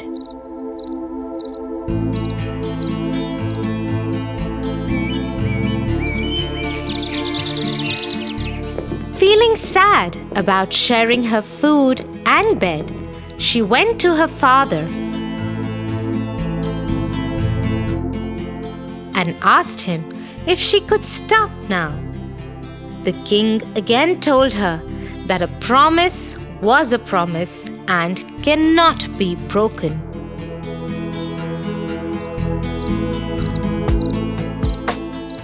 It was the third night when the frog came in again to eat and sleep in her bed.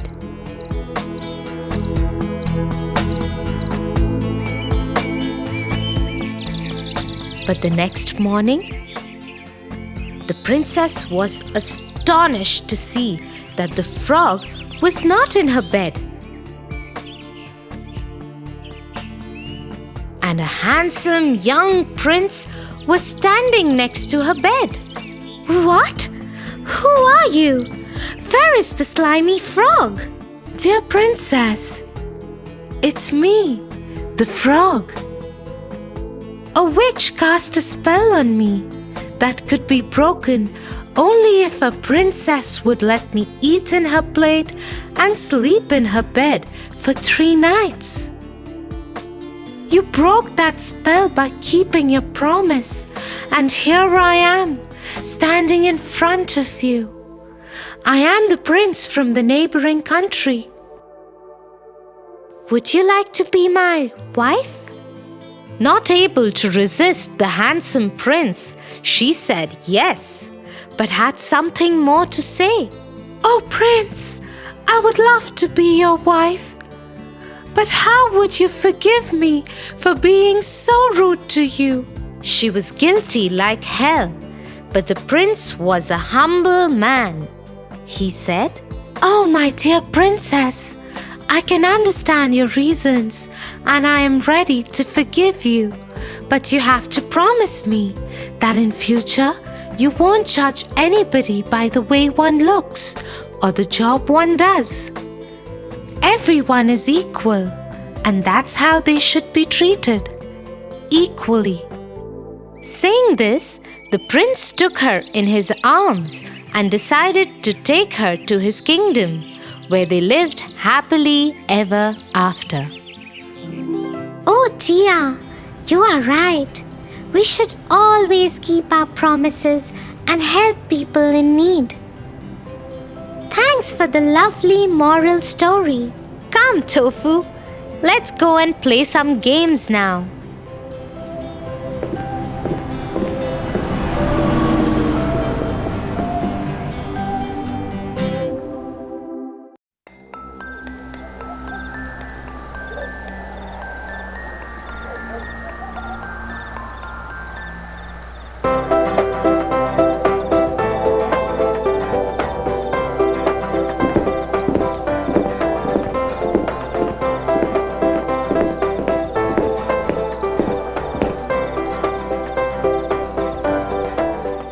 Will you help me to do my homework, Tia?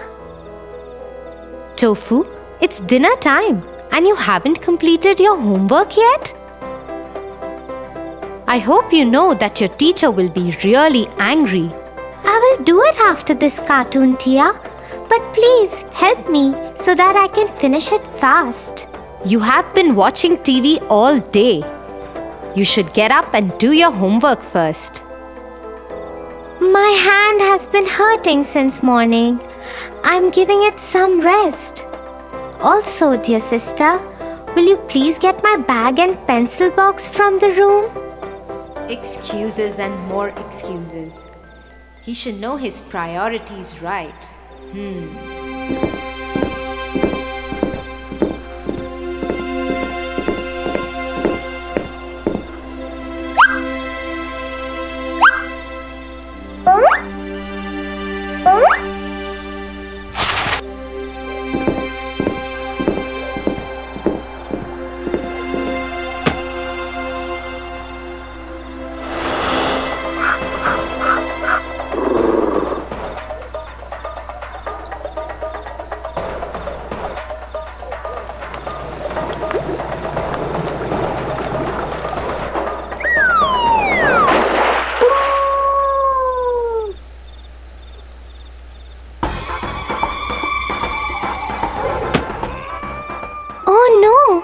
Where is my book? I can't find it here. Did I forget it in school? What will I tell my teacher in school? You should be more responsible, Tofu. You are a big boy now. Anyway, Complete the rest of your homework at least now, and be more careful next time onwards.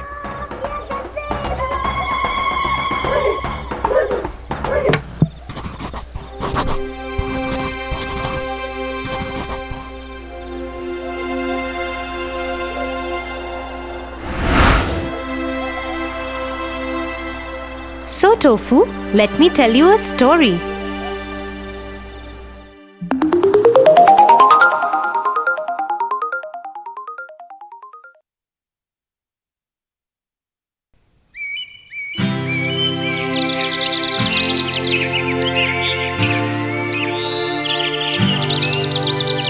In a land far away lived a hard-working and kind trader.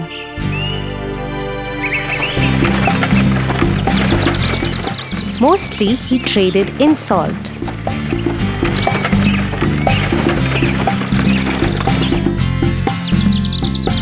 He also had a horse that was very lazy and always avoided work. The trader used him to carry sacks of salt from one town to the other.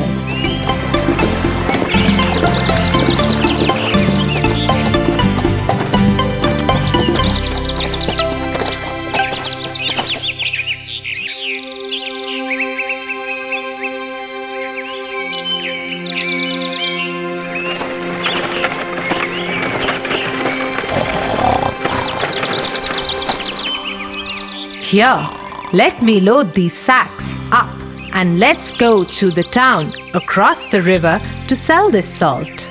I am so tired today. Why do I have to work every day? I wish I could sleep throughout the day. But no, I have to carry these loads of salt and move.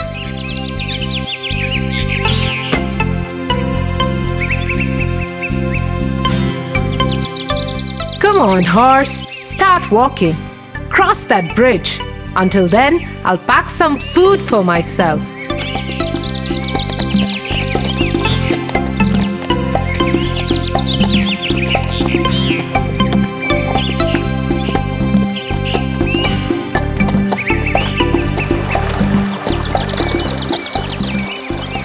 The horse was crossing the river.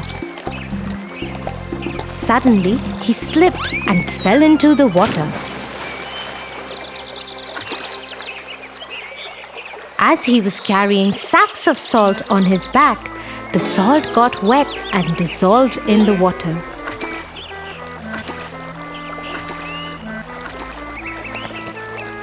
So when the horse got up, the sacks on his back were lighter.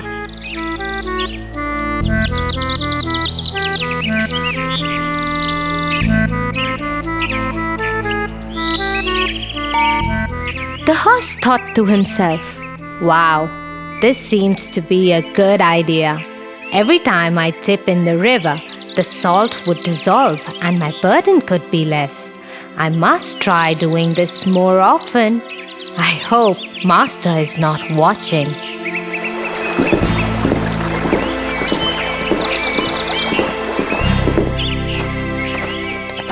When the master reached the town to sell the salt, it weighed just half of what he loaded. Thinking it might be his miscalculation, he sold whatever salt was left and returned home with his horse.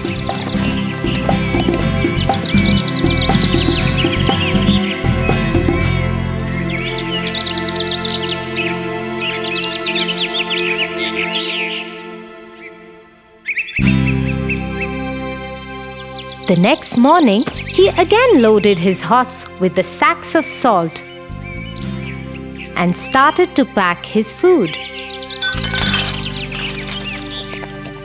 The horse yet again started walking before him and made it to the bridge. I must try the dipping trick again before Master reaches here.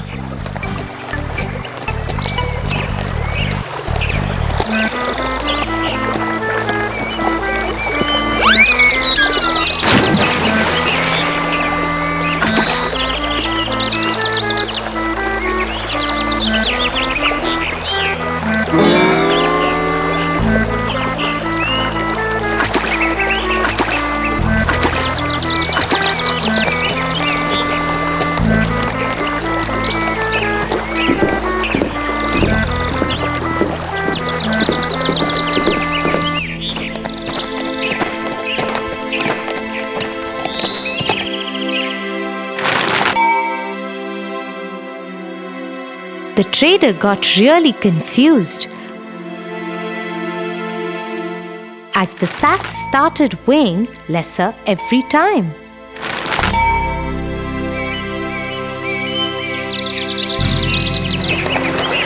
The horse purposely started slipping into the water every day so that the sacks became lighter.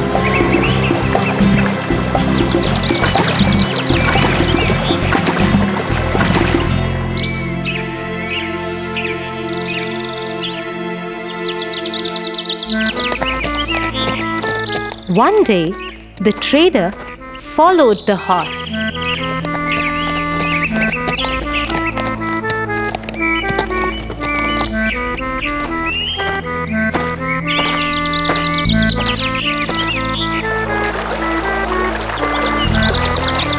And hid in the bushes.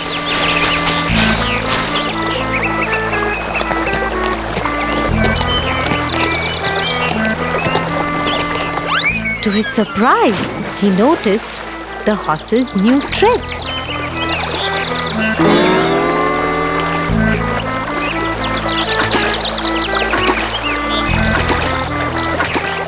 Oh, that's so cunning. I must teach this lazy horse a lesson soon. So the following day, instead of salt, the trader filled the sacks with cotton and tied him to the horse's back.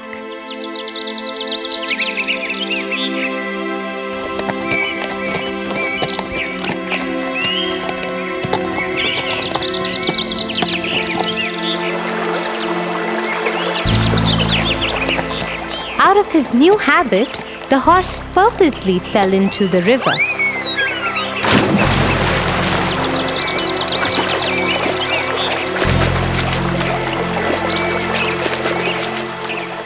Oh no, no! What is happening today? What is going wrong? How are these sacks getting heavier? Oh, my back hurts! What?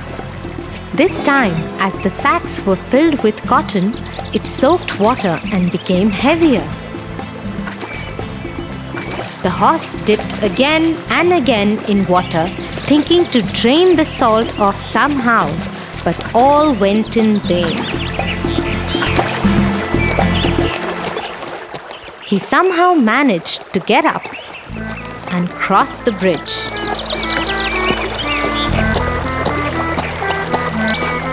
He sat on the ground and panted as the sacks had gotten really, really heavy.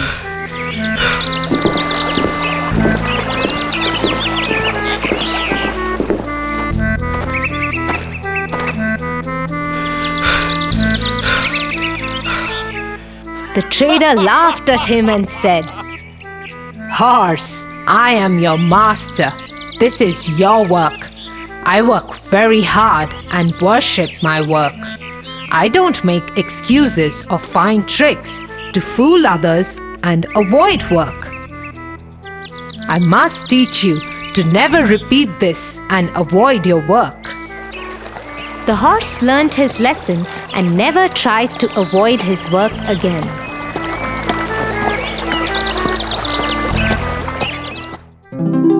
What a wise trader! Right, Tofu? He taught the lazy horse a good lesson. Come, let me give you the big bitter medicine for your hand. But hey, I can see it's totally fine now. Maybe you have forgotten about the pain.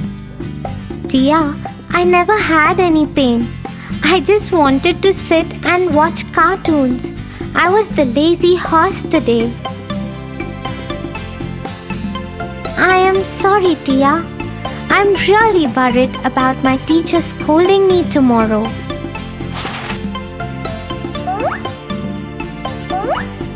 Here, take your books, Tofu.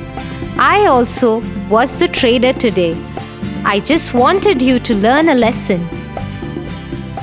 Now you should promise me that you will always do your work, and yes, I will help you with your homework. Oh, thank you, Tia. Please, let's finish my homework quickly. I don't want to be lazy at all. I will always finish all my work before doing anything else. I promise you that.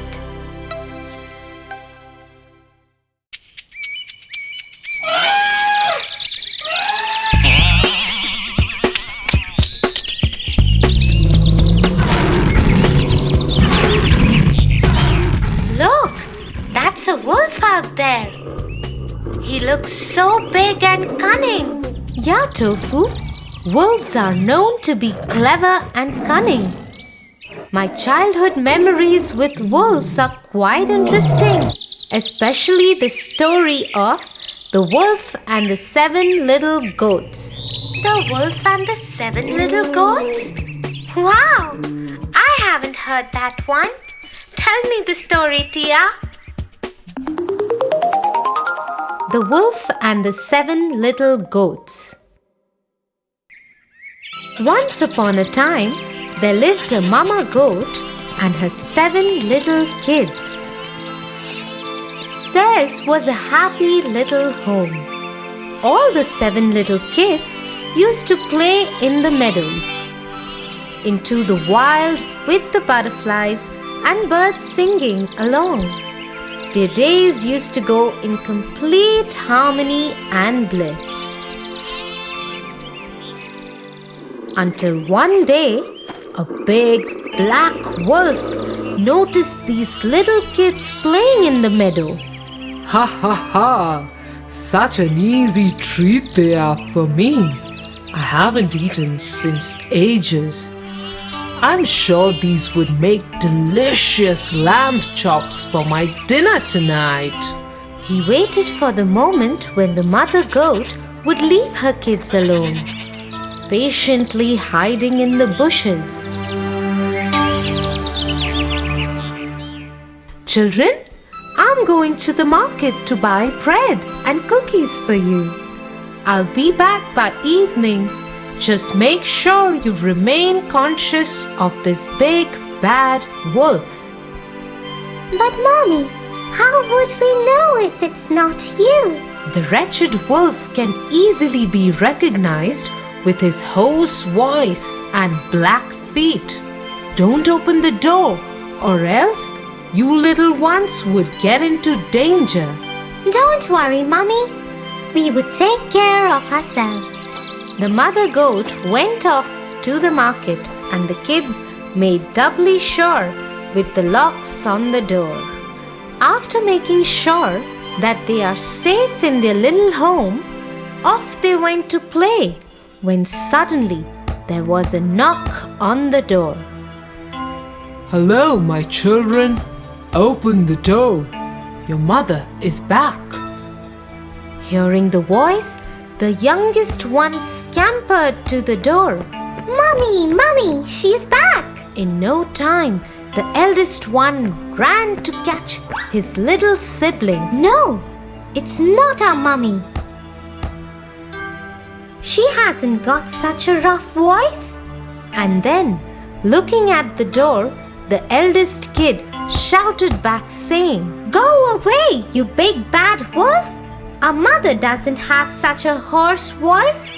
Hearing this, the wolf got annoyed and ran to get a box of chalk, as he had heard that this would make his voice as soft as that of a baby. But kids, you shouldn't do this at any cost, as this would only make your tummy ache badly. So off he went and gulped off the whole box of chalk. Knocking on the door again, he said, Hello, kids. Your mother is back. Look what I have got for you. Cookies, breads, and ginger ale. Oh, that sounds like our mother. Should we open the door now? But look down there. Our mother has not got black feet. This is surely the wolf. Go away, you big bad wolf. Our mother has not got black feet, but beautiful white feet. Hearing this, The wolf ran to the miller and jumped into the mountain of white dough. He was all white from head to toe. Running back to the house, he knocked again and said, Kids, your mother is back. Open the door. That sounds like a mother, and also the feet are white. We should open the door now. Not knowing what danger awaits them, all the kids ran to the door and opened it. But just to see who was standing there. The big bad wolf gave a loud laugh and brushed off his white powder. Hello, kids. Are you ready to become my feast tonight? The kids ran here and there to save their lives. One went inside the kettle, the other in the oven. One looked for a place under the bed, and the other tried saving itself by hiding in the pot. The youngest one was so tiny that he managed to hide himself inside the clock case. The wolf, having no mercy, started taking them out from their hidings. One by one, he rolled them in a ball and gulped them up. Ah, there goes the first one. Oh, the second one is under the bed. Here you go. In no time, he ate all the kids except for the youngest one who was hiding in the clock case. With his tummy full, he burped and left the home. When the mother returned, she was shocked to see the door open and waited for the biggest nightmare that might have come true. The house was all upside down. The crockery was broken. The curtains were torn. The chair was broken, and the kids were nowhere to be found. She cried for them. Children, oh children, where are you? At that very moment, the youngest one came out of the clock case and hugged his mother, crying and howling. Oh, Mother, the bad wolf disguised us by sounding and looking like you. He ate up all my brothers and sisters. What will we do now? Don't worry. Let's go and look for him. They went out searching for the wolf. His tummy was so filled that he slept off in a meadow near the house itself. His snores was so loud that even the branches of the tree were shuddering. The mother goat very quietly went near him and asked her youngest kid to get scissors, thread, and a needle. Off he went to get them.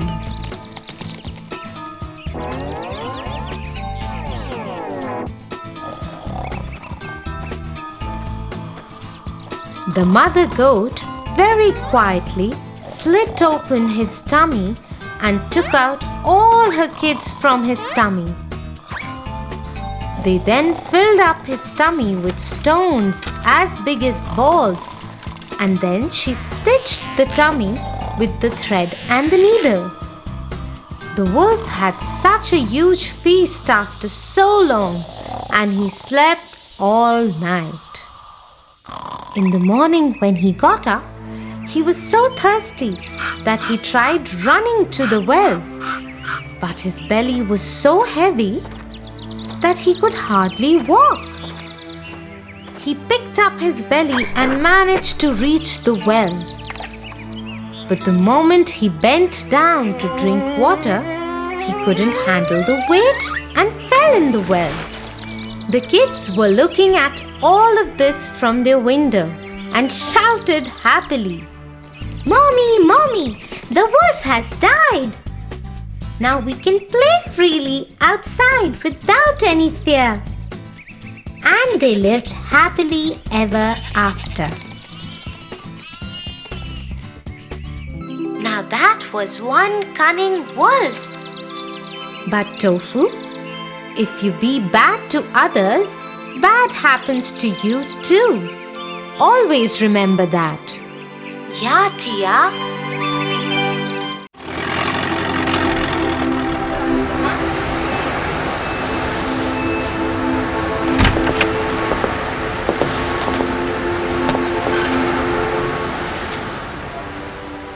Look at that man, Tia. He looks so scary. I wouldn't want to be around him. That is not a nice thing to say, Tofu. Just because he scares you doesn't mean he's not kind and caring. Let me tell you a story of the Beauty and the Beast.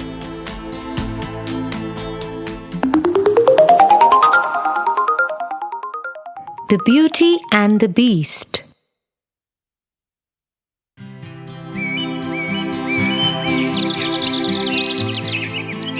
Belle lived in a village with her father Morris, who was an inventor.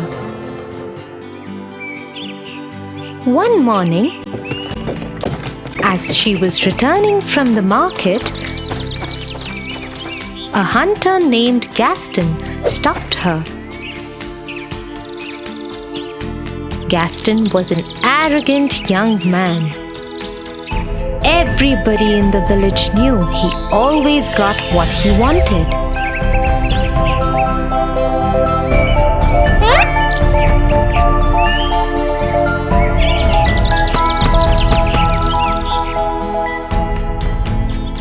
But no one ever dared stand up against him because his father was the village head.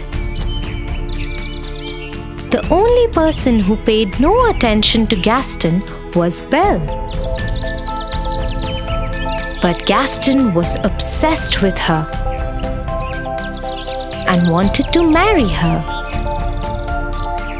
Belle, let me walk you home. Oh, Gaston. No, thank you. I can go home myself. I insist. I have to talk to your father about something important too. Belle continued walking, ignoring Gaston, who started walking with her.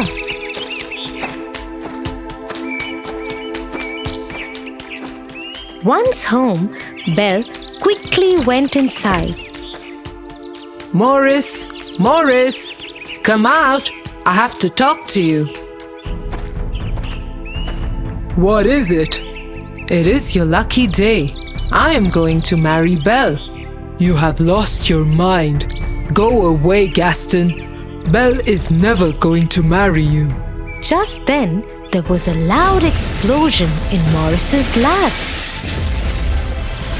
And he took off towards it. Belle also ran towards her father's lab. Seeing that there was no one he could push around, Gaston left.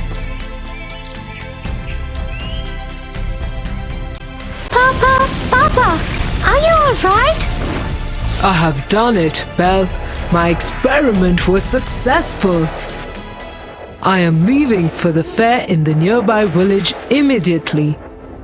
You will see, my child. People are going to love this. And so Morris leapt on his horse Philip and rode off.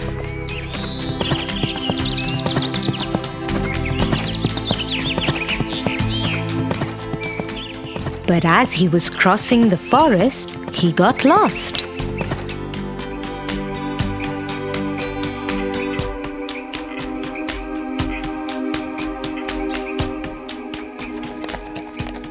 After a few hours, Philip and he landed in front of a huge, lonely castle. There was no one in sight, so Morris tied Philip to a pole at the entrance and went inside the castle. It was pitch dark inside. A few candles were lit in the corners.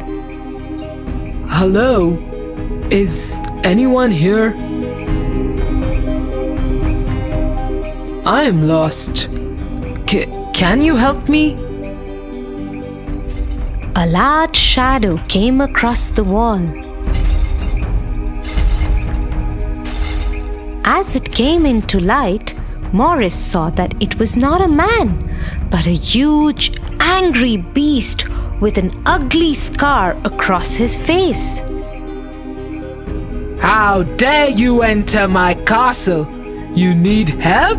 I will help you. I'm sorry. I will leave immediately. And Morris started running back the way he had come. But the beast got him and started dragging him. He took him down the staircase and locked him in the dungeon.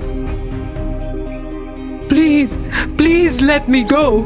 Please let me go. You will stay here forever. This dungeon is your world now.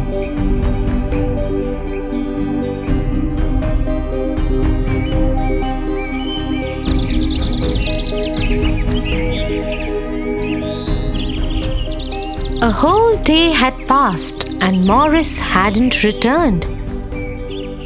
Belle got worried and decided to go to the nearby village to look for her father.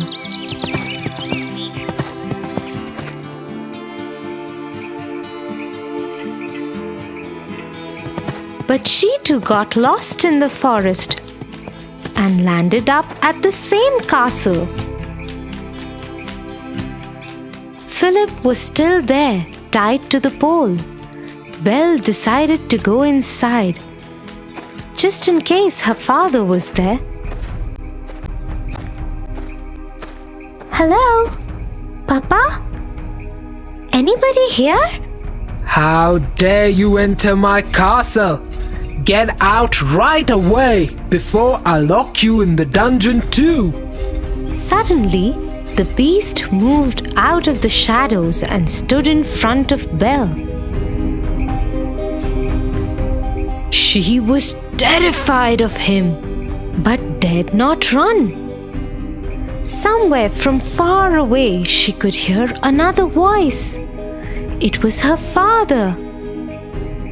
Please let me go. Let me go, please. Open this door. Let me go, please. Do you have my father?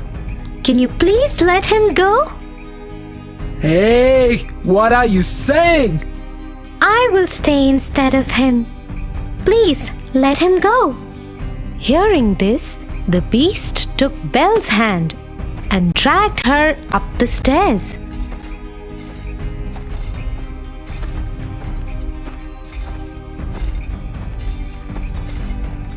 He led her into a huge room. So be it. Your father is free, and you shall be my prisoner forever. And so it was. No matter how much Morris protested, the beast threw Morris out of the castle and into the forest with Philip.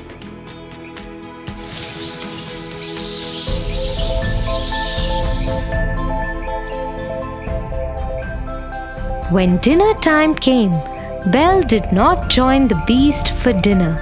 Instead, she stayed in her room crying.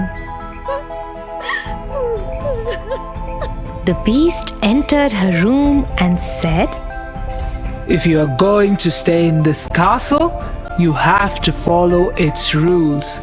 You are expected at dinner. Don't you dare miss it next time. You are a monster. You didn't even let me see my father one last time. Go away. I hate you. Seeing Belle heartbroken, the beast felt bad. He pulled out a hand mirror from his coat and gave it to her. In the mirror, she would be able to see whomever she wanted to see at that moment. Belle looked into the mirror and saw her father finally leaving from the castle and riding into the forest. But to her horror, she saw He and Philip had suddenly been attacked by a pack of wolves. She gave out a loud cry and ran downstairs out of the castle gates and towards her father. Soon, she found herself and her father Morris surrounded by ferocious wolves. Just as the wolves were about to attack Belle, a large paw grabbed one of them by the neck and threw it away. The wolves now turned on the beast, who had decided to follow Belle and help her save her father. The beast scared them off, but not before they had bit into his arm and injured Morris too. He put Morris on Philip, who took off riding as soon as his master was secure. The beast tried to walk towards the castle but fainted and fell.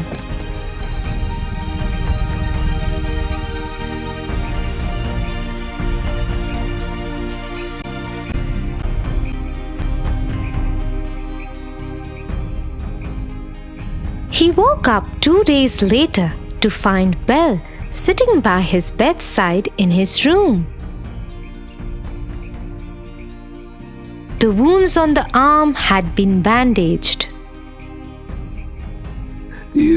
You didn't go? You are awake. I hope you're feeling better. Thank you for saving our lives. Over the next few days, Belle nursed the beast back to health.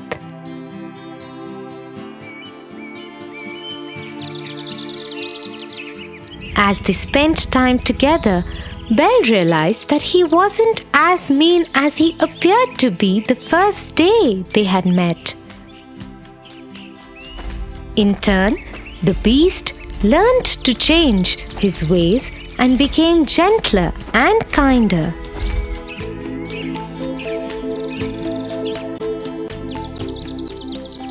Soon they became very good friends.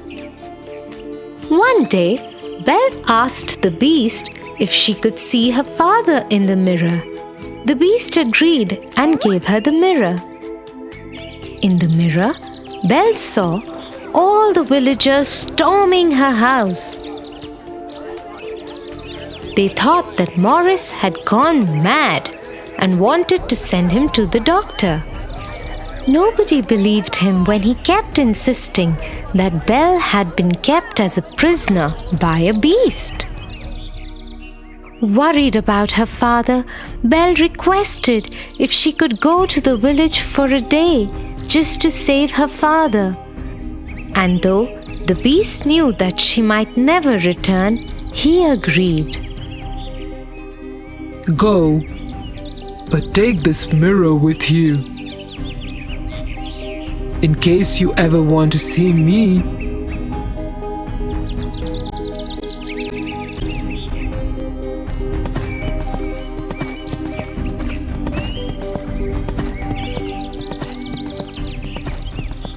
Once Belle reached her house, she stood between her father and the villagers and tried to explain the truth. But the angry mob, led by Gaston, who wanted revenge from Morris and Belle for turning his wedding proposal down, wouldn't listen. Gaston grabbed Belle's hand and tried to get her out of the way. As she struggled to free herself, the beast's mirror fell out of her pocket. In it was the beast, looking right at them all. Goodness! She's shown the beast the way to the village. We must go and kill him before he comes here. The angry mob started marching towards the castle with fire torches and swords. They left behind Morris and Belle locked up in their house. Soon they stormed the castle gates. Gaston went upstairs and challenged the beast to a fight. But the beast had had a change of heart. He did not wish to fight. So he came out of the balcony unarmed and tried to talk to the villagers.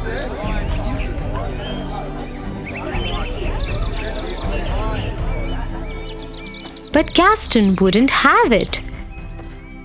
He wanted to kill the beast, and so he attacked him. His sword pierced through the beast's stomach. Shocked, the beast swung his arm to protect himself. Scared, Gaston stepped backwards and fell off the balcony and died. Somehow, Belle had escaped from her house.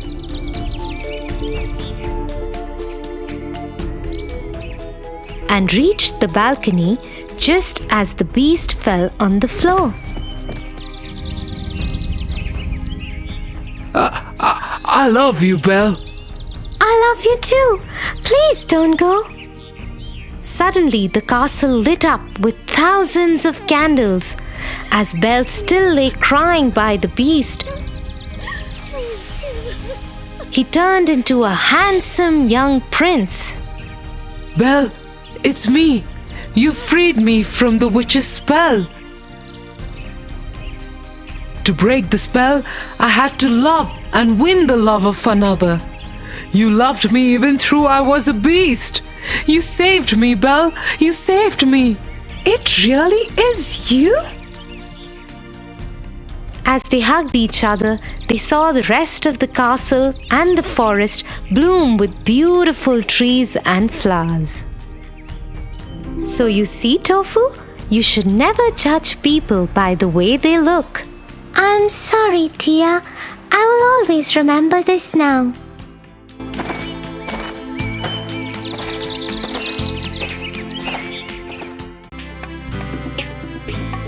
For your favorite rhymes, stories, and more, join Kids Hut family.